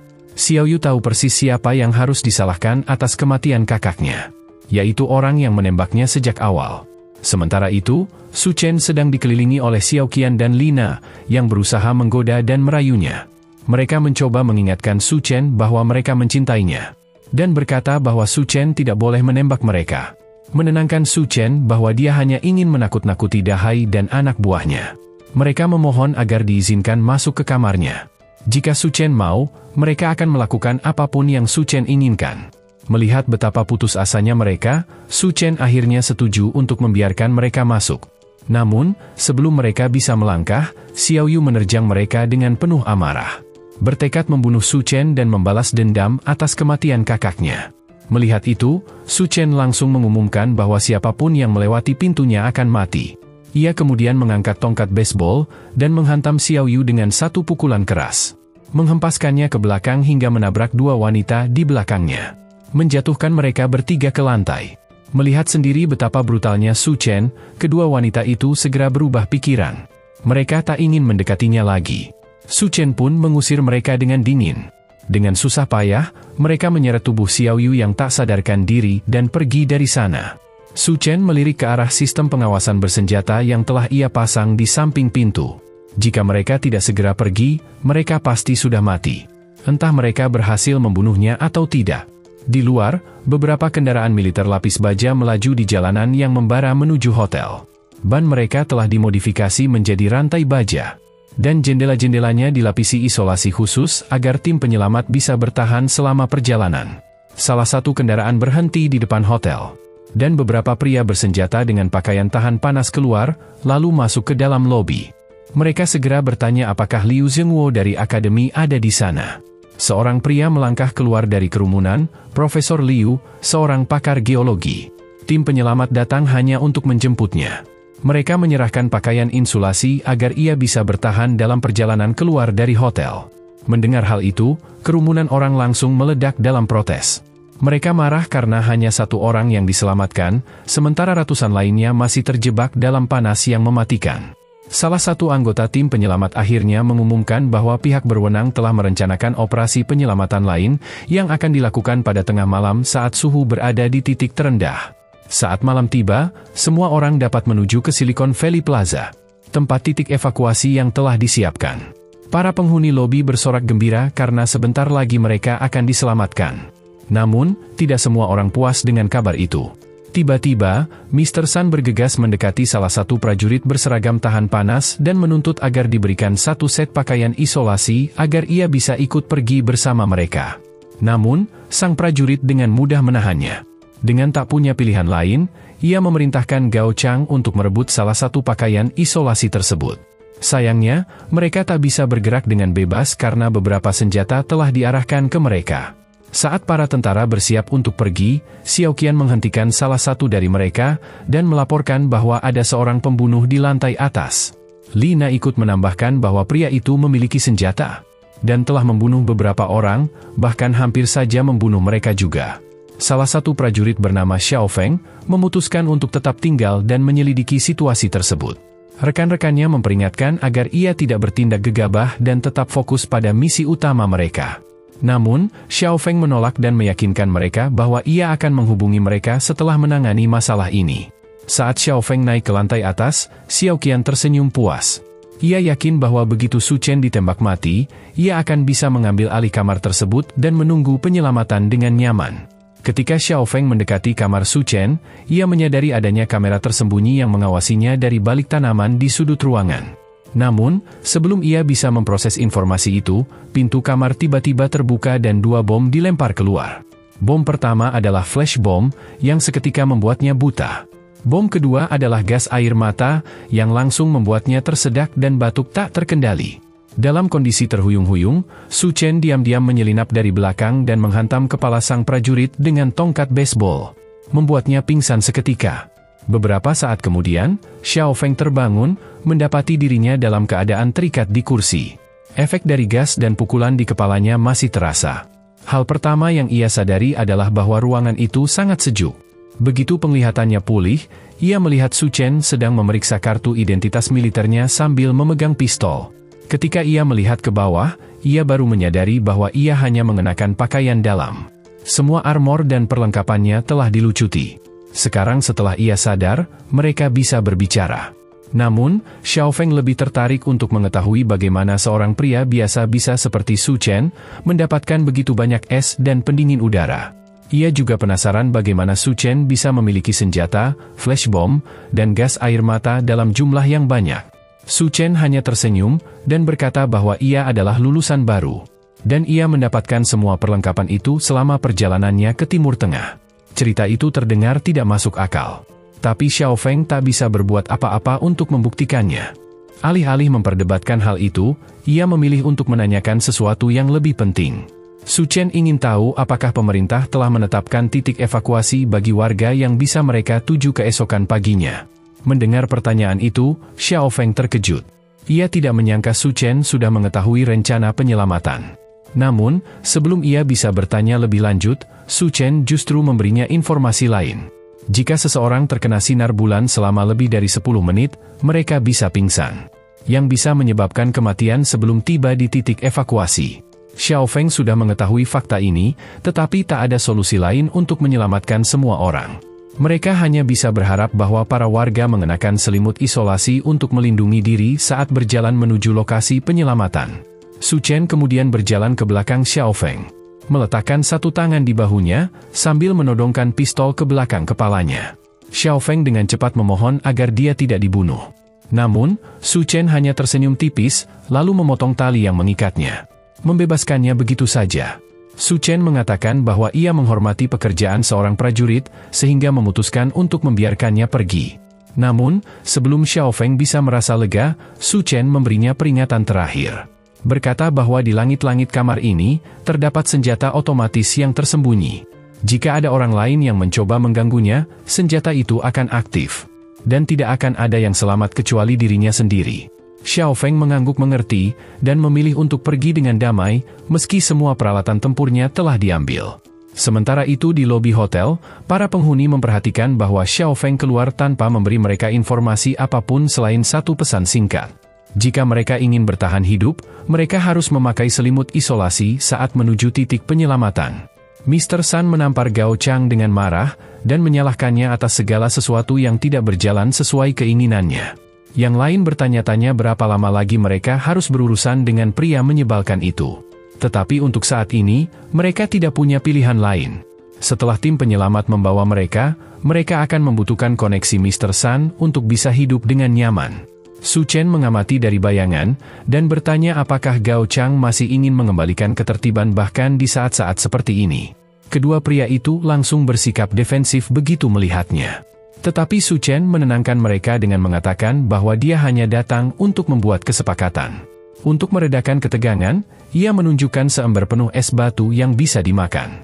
Kedua pria itu langsung tergiur, dan salah satunya bahkan menyarankan agar mereka membunuh Su Chen dan mengambil lebih banyak es dari kamarnya. Su Chen dengan sopan membalas ide itu dengan menodongkan senapan ke tenggorokan pria tersebut. Gao Chang, yang lebih masuk akal, mengusulkan agar mereka membuat kesepakatan dengan Su Chen. Karena itu, Su Chen pun setuju untuk memberi mereka beberapa bongkah es saat mereka bernegosiasi. Salah satu dari mereka mulai bertanya-tanya apa yang sebenarnya ada di kamar Su Chen. Mengingat hanya sepotong es saja terasa begitu luar biasa. Gao Chang memutuskan bahwa untuk sementara waktu, mereka akan menyetujui persyaratan Su Chen. Lalu mencari cara untuk menyingkirkannya nanti. Saat mereka menikmati es tersebut, Mr. Sun melihat mereka dan langsung menyerang Gao Chang karena menikmati es tanpa izin. Pria gemuk itu memperingatkan bawahannya bahwa lain kali, ia harus membawa sesuatu yang lebih baik. Jika tidak, nyawanya dalam bahaya. Kemudian, ia merebut ember berisi es batu dan menikmatinya sendiri. Saat sedang makan, ia memperhatikan duannya berdiri di sudut. Masih mengenakan jas lengkap meskipun semua orang telah melepas pakaian mereka karena kepanasan. Ia mengejeknya karena terlalu konservatif. Tetapi tatapan tajam wanita itu hanya membuatnya semakin tertarik. Mr. Sun pun meraih tangannya, dan mencoba menariknya pergi karena ia sedang sange. Duannya berusaha melepaskan dirinya dan menampar Mr. Sun dengan keras karena berani menyentuhnya. Tersulut amarah, Mr. Sun pun merobek jas duannya dengan kasar. Ia lalu mengancam akan mempermalukannya di depan semua orang di lobi hotel. Saat jasnya terkoyak, Sun melihat bahwa tubuh duannya telah basah oleh keringat. Dan dengan mupeng segera menawarkan untuk membantu melepas semua pakaian duannya. Hal itu pun menjadi batas kesabaran bagi Gao Chang. Ia akhirnya berdiri menentang pria gendut itu. Tuan Sun sempat terkejut mendengar nada suaranya. Tetapi kemudian ia berbalik dengan marah dan bertanya apakah Gao Chang benar-benar tahu dengan siapa ia sedang berbicara. Namun, Tuan Sun tidak menyadari bahwa ia sedang berhadapan dengan seseorang yang sudah tidak peduli lagi dengan apapun. Dengan cepat, Gao Chang menghunuskan pisau dari belakangnya dan menusukkannya ke leher pria besar itu. Lobi hotel langsung dipenuhi teriakan panik ketika satu orang lagi telah tewas. Gao Chang menatap mereka dan mengatakan bahwa Su Chen benar. Dunia sudah berakhir. Dan orang-orang seperti Mr. Sun harus mati bersamanya. Dengan kematian pria itu, kendali atas tempat itu kini berada di tangan Gao Chang. Ia memberi mereka pilihan. Mengikuti perintahnya dan pergi ke titik penyelamatan, atau tetap di sana dan mati begitu saja. Su Chen mengamati semuanya dari lantai atas. Tampaknya kata-katanya membuahkan hasil. Dan karena Gao Chang memang menjadi pemimpin hotel ini di kehidupan sebelumnya, Su Chen berhasil mempercepat proses pengambil alihan kekuasaan oleh pria itu. Kemudian, pemimpin baru Hotel Green City itu menikmati seteguk besar dari ember berisi air yang diberikan Su Chen kepadanya sebelumnya. Baik Lina maupun Xiao Qian berlutut di kakinya. Memohon agar ia memberi mereka sedikit air dengan imbalan apapun yang ia inginkan. Sebagai balasan, Gao Chang menyiram mereka dengan air tersebut, dan menyuruh mereka mengikutinya agar dia bisa melakukan apapun pada mereka. Saat kedua wanita itu berebut sisa air di lantai, salah satu anak buah Gao Chang bertanya apakah ia tidak berencana pergi ke titik penyelamatan. Bos itu menolak ide itu. Menegaskan bahwa karena ini adalah kiamat, dan jika mereka ingin bertahan hidup, mereka harus mengandalkan diri mereka sendiri. Titik penyelamatan berjarak 1 kilometer. Dan jika mereka tidak sampai di sana dengan selamat, maka kematian sudah pasti menunggu mereka. Karena persediaan mereka terbatas, mereka tidak bisa membawa orang-orang yang hanya akan menjadi beban. Gao Chang setuju dengan hal itu, dan memutuskan untuk meniru cara Su Chen dengan menjadikan mereka umpan meriam.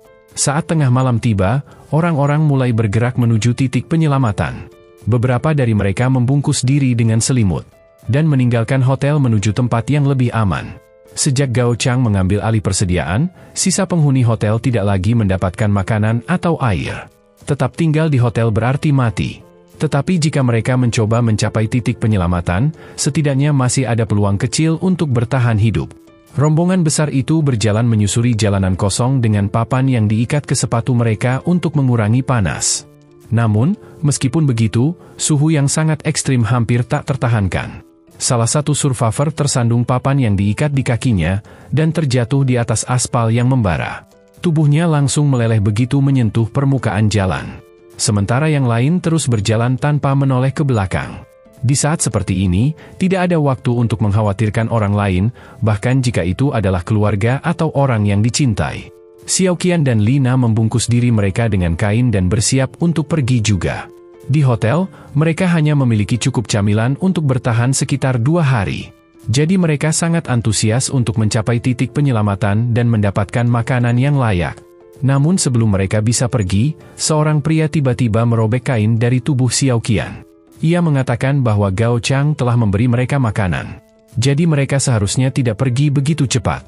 Alih-alih, ia memerintahkan mereka untuk bersenang-senang dengannya terlebih dahulu. Keduanya dengan panik memohon agar mereka dibawa ke kamar terlebih dulu sebelum melakukan apapun. Sementara Su Chen mengamati semuanya dari lantai atas. Di kehidupannya sebelumnya, ia pergi ke titik penyelamatan bersama orang lain. Tetapi tidak ada yang memberitahunya untuk membawa selimut. Akibatnya, meskipun jaraknya hanya 1 kilometer, banyak orang tewas dalam perjalanan ke sana. Setidaknya kali ini, berkat peringatannya sebelumnya, lebih banyak orang memiliki kesempatan untuk bertahan hidup. Sementara itu, kedua gadis itu masih berusaha membujuk pria itu agar memberi mereka sedikit privasi. Tetapi pria itu hanya tertawa dan mengejek mereka. Bertanya apa yang sebenarnya mereka takuti. Lagi pula, tidak ada hantu di tempat ini. Namun tepat setelah ia mengatakan itu, 2 ekor zombie tiba-tiba menerobos masuk melalui kaca jendela lobi hotel. Gao Chang dan yang lainnya berteriak ketakutan saat makhluk-makhluk itu berjalan perlahan mendekati mereka. Dan Xiao Yu bertanya-tanya apakah mereka juga akan berubah menjadi zombie jika digigit. Tanpa ragu, Gao Chang mencengkeram leher seorang pria dan melemparkannya ke arah makhluk-makhluk itu sebagai pengalih perhatian. Begitu kulit mereka bersentuhan, pria itu menjerit kesakitan saat tubuhnya terbakar hebat. Melihat semua ini, akhirnya Su Chen memutuskan untuk turun tangan. Ia berjalan ke bawah dengan sebilah katana di punggungnya. Dan memberi perintah agar orang-orang menyingkir. Mereka terkejut melihatnya menghadapi makhluk-makhluk itu sendirian. Namun, Gao Chang hanya menyuruh mereka diam dan memperhatikan. Ia mengatakan bahwa begitu Su Chen berhasil membunuh makhluk-makhluk itu, mereka akan membunuhnya. Sementara itu, Su Chen berdiri diam, mengamati makhluk-makhluk yang menggeram ke arahnya. Di kehidupannya sebelumnya, ia mengetahui bahwa mayat yang terkena sinar matahari akan mengalami mutasi. Namun, mereka bukanlah zombie yang menyebarkan virus. Ia menyebut mereka sebagai iblis kering. Makhluk yang mirip dengan sosok dalam legenda mitologi Tiongkok. Berbeda dengan zombie biasa, iblis kekeringan masih mempertahankan sebagian ingatan dan keterikatan dari kehidupan mereka sebelumnya. Dan dalam kehidupan sebelumnya, Mr. Sun dibunuh oleh Gao Chang, yang seharusnya membuatnya menyimpan dendam. Dan pada akhirnya mengubahnya menjadi seorang iblis kering. Karena itu, mayat hidup Mr. Sun sepenuhnya mengabaikan Su Chen dan langsung berlari untuk membunuh orang yang membunuhnya. Sementara itu, Dahai tewas akibat luka tembak yang diberikan oleh Su Chen. Sehingga dia pun mulai menyerang Su Chen. Iblis kering besar itu mengayunkan cakarnya ke arah Su Chen yang jauh lebih kecil. Tetapi Su Chen dengan mudah menghindarinya. Kemudian, dia berlari ke arah Mr. Sun yang telah berubah dan menebas kepalanya dengan katana. Membelahnya menjadi 2 bagian. Saat tubuhnya roboh, sebuah kristal ungu kecil keluar dari tubuhnya dan melayang di depan Su Chen. Dalam kiamat sebelumnya, ketika Gao Chang menjadi pemimpin Hotel Green City, dia mendapatkan kekuatan super setelah membunuh Mr. Sun di kehidupan sebelumnya.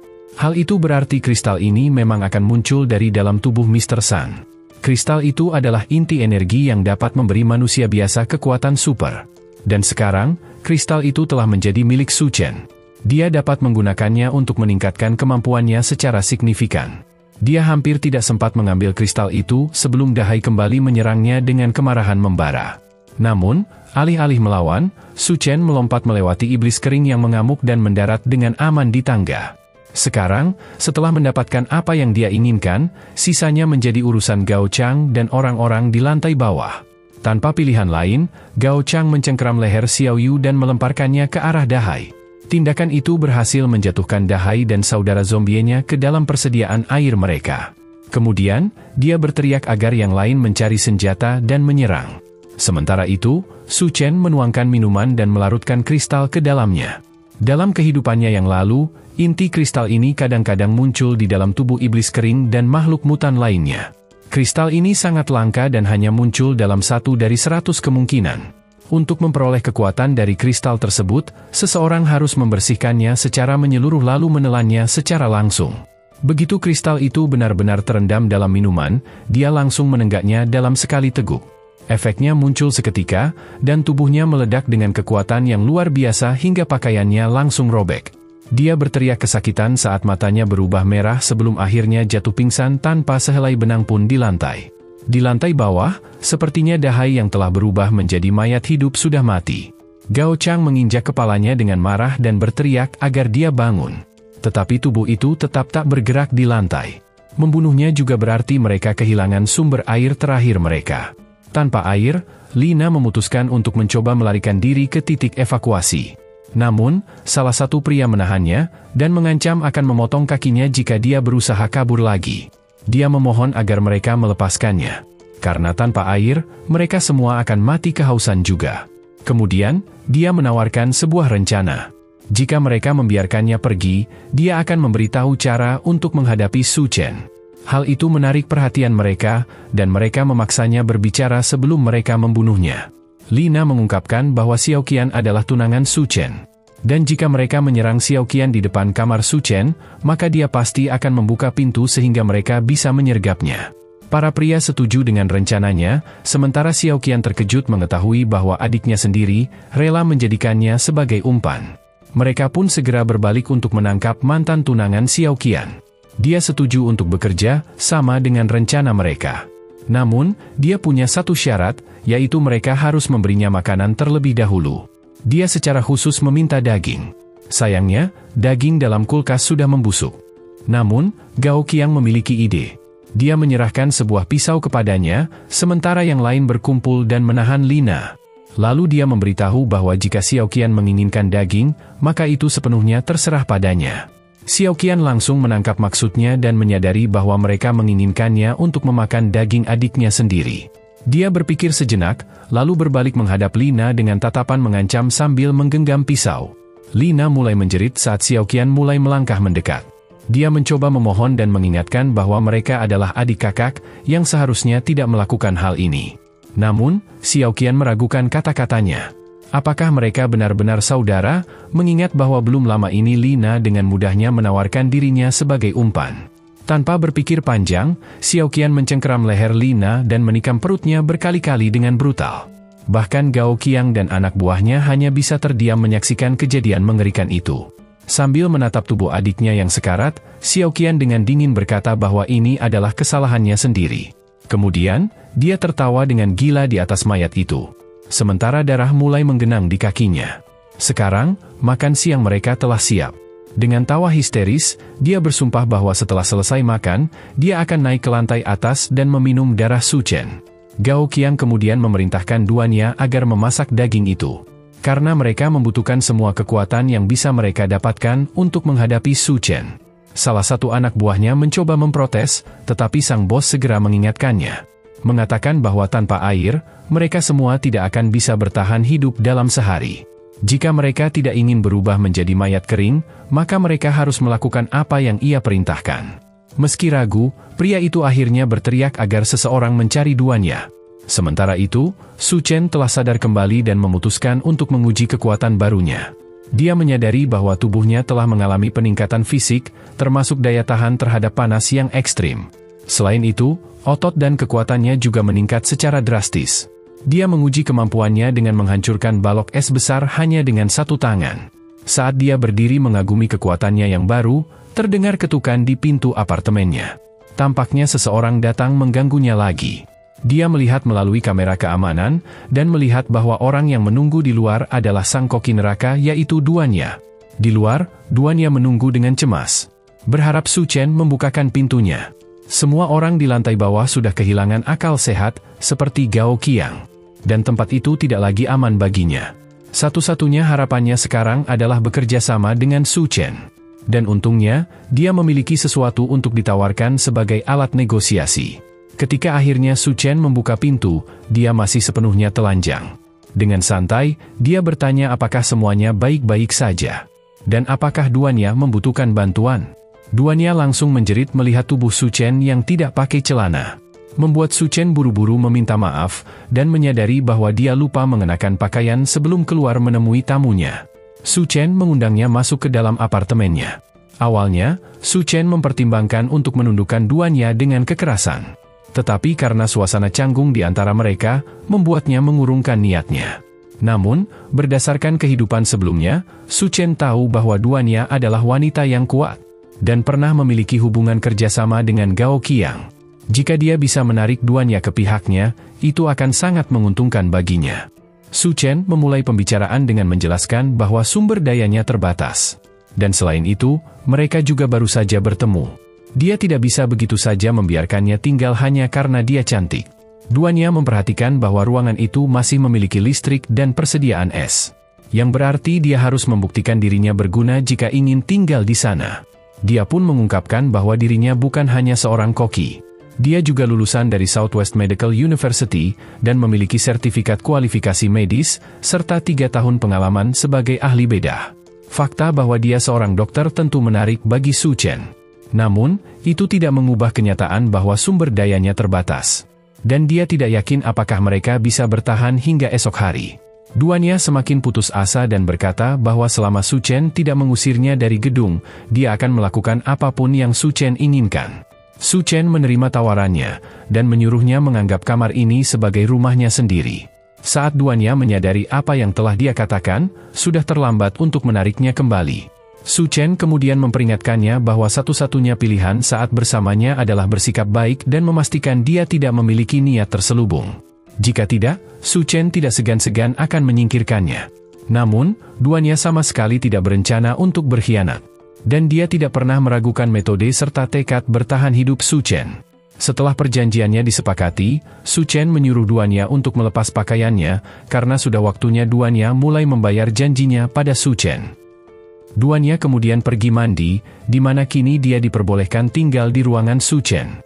Tempat itu memiliki air, listrik, dan segala hal yang dibutuhkan untuk bertahan hidup di tengah kiamat, tanpa perlu khawatir dengan dunia luar. Tidak perlu takut akan panas yang menyengat, atau menjadi mangsa orang lain. Bagi siapapun di luar sana, tempat ini adalah surga. Namun, itu tidak berarti bahwa Su Chen adalah seorang malaikat. Niatnya sudah sangat jelas.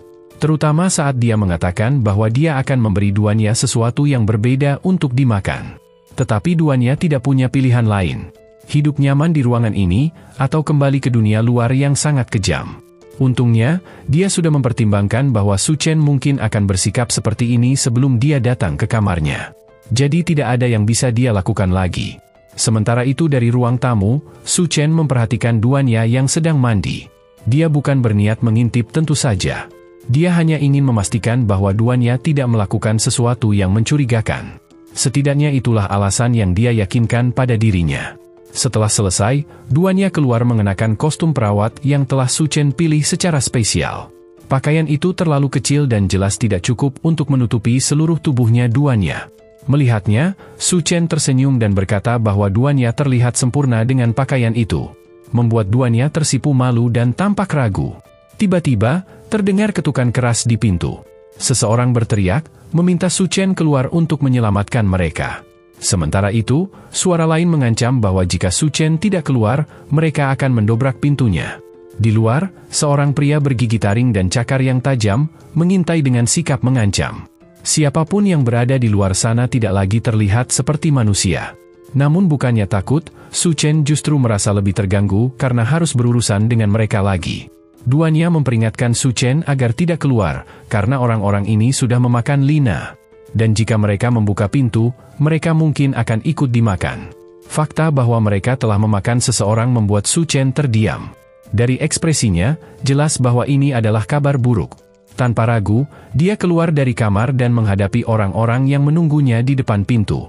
Dengan nada santai, Su Chen menyuruh mereka untuk tidak terlalu terburu-buru mendobrak pintu. Karena akan merepotkan jika pintunya rusak. Pria-pria yang berdiri di hadapannya tampak gila. Di mana urat-urat mereka menonjol di bawah kulit, serta mata merah yang dipenuhi kegilaan. Di antara mereka, Xiao Qian berlutut, memohon kepada Su Chen agar menyelamatkannya. Sementara salah satu pria mencengkeram kepalanya. Begitu Su Chen keluar, mereka semua langsung berbalik ke arahnya, memperlihatkan gigi tajam mereka sambil tertawa dengan gila. Jelas, pertarungan tidak dapat dihindari tidak peduli bagaimana Su Chen menghadapinya. Namun, Su Chen sama sekali tidak tampak khawatir. Saat dia melangkah keluar, salah satu pria yang bersembunyi di balik dinding tiba-tiba melancarkan serangan. Mencoba menusuk Su Chen dengan pisau. Namun berkat kekuatan yang diperoleh dari kristal iblis kering sebelumnya, refleks Su Chen telah meningkat secara drastis. Dia dengan mudah menahan serangan itu, dan langsung mematahkan lengan pria tersebut. Lalu menusukkan pisaunya kembali ke lehernya. Para pria lain terkejut dan mundur setelah melihat kekuatan Su Chen. Sementara itu, Xiao Qian memanfaatkan kesempatan itu untuk melepaskan diri dari cengkeraman mereka, dan berlari ke arah Su Chen sambil memohon agar Su Chen menyelamatkannya. Namun, akting gadis bajingan itu sama sekali tidak membodohinya. Dengan cepat, Su Chen mencengkeram lehernya, memperlihatkan gigi tajam dan mata merah Xiao Qian yang kini berubah. Begitu seseorang memakan daging manusia, tubuh mereka akan mengalami mutasi, dan taring akan tumbuh di dalam mulut mereka. Saat ini, Xiao Qian dan pria-pria itu bukan lagi manusia. Dia mencengkeram wajah wanita itu, membuatnya terbatuk dan kehilangan napas. Namun, para pria di sekitarnya tidak terlalu peduli. Bagaimanapun, ini adalah akhir dunia. Jadi apa pentingnya jika mereka harus memakan manusia demi bertahan hidup? Bahkan jika pada akhirnya mereka berubah menjadi monster haus darah, setidaknya mereka masih hidup. Xiao Qian mengatakan bahwa daging manusia terasa lezat. Dan setelah memakannya, tubuhnya terasa memiliki banyak energi. Sekarang, yang perlu dia lakukan hanyalah menyingkirkan Su Chen dan merebut kamarnya. Dia memutar seketika tubuhnya, dan mencoba mencakar Su Chen dengan kukunya. Namun, sebuah tendangan keras dari sang tokoh utama menghempaskan Xiao Qian melewati lorong hingga menabrak jendela. Dia hampir saja terjatuh ke jalan di bawah. Tetapi di detik terakhir, dia berhasil menahan dirinya. Xiao Qian tidak akan melepaskan Su Chen begitu saja. Namun, di luar hotel, panas masih sangat menyengat. Saat tubuhnya terkena sinar matahari, dia menjerit kesakitan karena kulitnya terbakar. Sementara itu, di dalam, para pria memutuskan untuk menyerang Su Chen bersama-sama sebelum dia sempat mengeluarkan pistolnya. Su Chen dengan tenang bertanya-tanya apakah dia perlu membuang-buang peluru untuk menghadapi mereka. Salah satu pria memperingatkannya agar tidak meremehkan mereka. Dia melompat ke udara, bersiap untuk menerjang Su Chen dan menghabisinya. Sayangnya bagi pria itu, Su Chen tidak keberatan membuang satu pelurunya. Dia mengangkat pistolnya dan menembakkannya ke kepala penyerang pertama. Yang lainnya segera berpencar, berusaha menghindari tembakan dan menyerang Su Chen saat lengah. Berkat bentuk baru mereka tidak hanya lebih kuat, tetapi juga memiliki kecepatan reaksi yang jauh lebih baik. Su Chen tetap menembaki mereka saat mereka berusaha mendekatinya. Tetapi mereka dengan mudah menghindari setiap tembakan. Dalam situasi ini, peluru biasa tidak akan cukup untuk menjatuhkan mereka. Salah satu dari mereka melompat ke langit-langit sebelum menjatuhkan dirinya ke arah Su Chen. Namun, serangan lemah seperti itu tidak akan mengejutkan Su Chen. Dengan cepat, dia menangkap kepala pria itu dan membantingnya ke lantai, yang seketika membunuhnya. Kemudian, dia menangkap tangan pria lain, merebut pisaunya, lalu menggunakannya untuk menyayat leher dua penyerang lainnya, menumbangkan mereka sekaligus.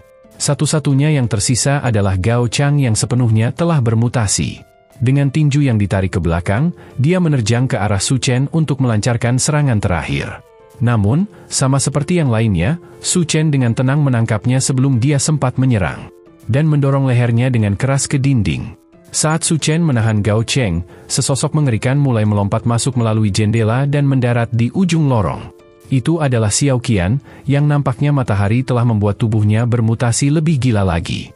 Menumbuhkan duri-duri tajam di punggungnya dan sebuah ekor yang panjang, membuatnya tampak semakin mengerikan. Xiao Qian tampaknya telah bermutasi lebih cepat ke bentuk monsternya karena obsesi kuatnya terhadap Su Chen.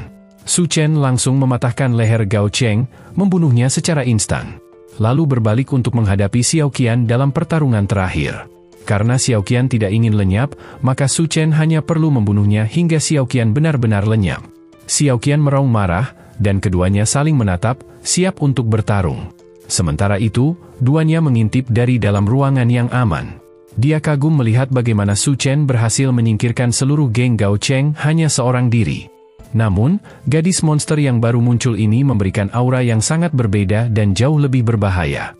Duanya mulai berpikir cara untuk membantu Su Chen agar dia bisa tetap berada di sisinya. Dia tidak ingin menjadi beban, meskipun cara Su Chen memperlakukannya sedikit sus. Saat dia bertanya-tanya apa yang harus dia lakukan, dia melihat sesuatu di dalam ruangan yang mungkin bisa membantunya menolong Su Chen. Dia kembali ke dalam, lalu keluar dengan sebuah cambuk di tangannya, siap bertarung melawan monster itu. Dia berkata pada Su Chen bahwa dia ingin membantu. Namun, Su Chen tidak terlalu terkesan. Tidak takut dan menolak bersembunyi memang merupakan tindakan yang bagus. Tetapi dengan pakaian Duanya saat ini, dia hanya akan mengganggu konsentrasinya. Monster itu meraung sekali lagi, mengingatkan mereka bahwa ada masalah yang lebih besar yang harus mereka hadapi. Kemudian, dengan kecepatan luar biasa, monster itu melesat ke arah mereka. Su Chen nyaris tidak berhasil menghindari cakaran ke arah kepalanya, membuat kemejanya yang terkena sebagian besar serangan itu.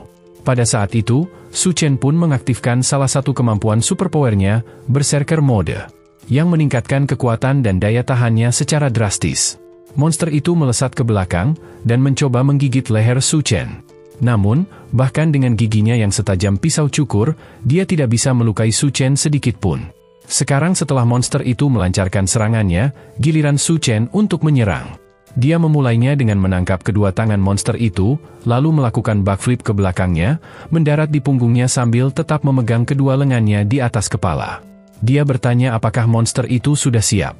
Tetapi sebelum ada jawaban, Su Chen langsung merobek kedua lengan monster itu dan membanting tubuhnya ke lantai dengan sangat keras. Monster itu menjerit kesakitan, dan Su Chen berdiri di belakangnya, bersiap untuk menghabisinya untuk selamanya. Awalnya, dia berencana membiarkannya menderita lebih lama dalam dunia kiamat ini, menyiksa dan mempermainkannya secara perlahan hingga mati. Namun, sekarang dia harus membunuhnya lebih cepat.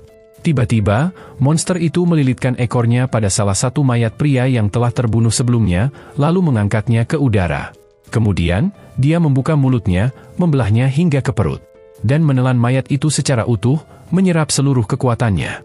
Saat tubuh mayat itu sepenuhnya masuk ke dalam dirinya, kedua lengannya tumbuh kembali, dan kekuatannya meningkat berkali-kali lipat. Tampaknya, monster itu memiliki kemampuan untuk meregenerasi anggota tubuhnya yang terputus.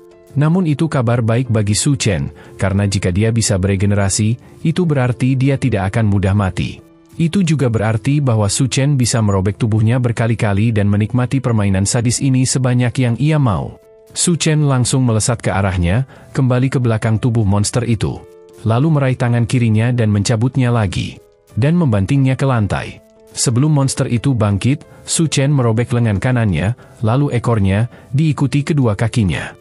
Namun, seperti yang sudah Su Chen duga, anggota tubuhnya segera tumbuh kembali, membuatnya kembali dalam kondisi sempurna. Itu baru ronde pertama. Ronde kedua dimulai tanpa jeda, di mana Su Chen terus merobek tubuhnya berulang kali, membiarkannya beregenerasi hanya untuk merobeknya lagi. Kali ini, dia tidak hanya menargetkan anggota tubuh. Dia mulai menyobek lidahnya, lalu organ dalamnya, dan segala sesuatu yang bisa dia jangkau. Sepertinya, hanya kepalanya yang tidak bisa beregenerasi. Itu berarti dia bisa terus mempermainkan monster itu selama yang dia inginkan. Memasuki ronde ke-21, tubuh monster itu akhirnya berhenti beregenerasi. Dia tergeletak di lantai, kalah dan hancur. Su Chen awalnya berencana mencungkil matanya, tetapi dia memutuskan untuk tidak sejauh itu.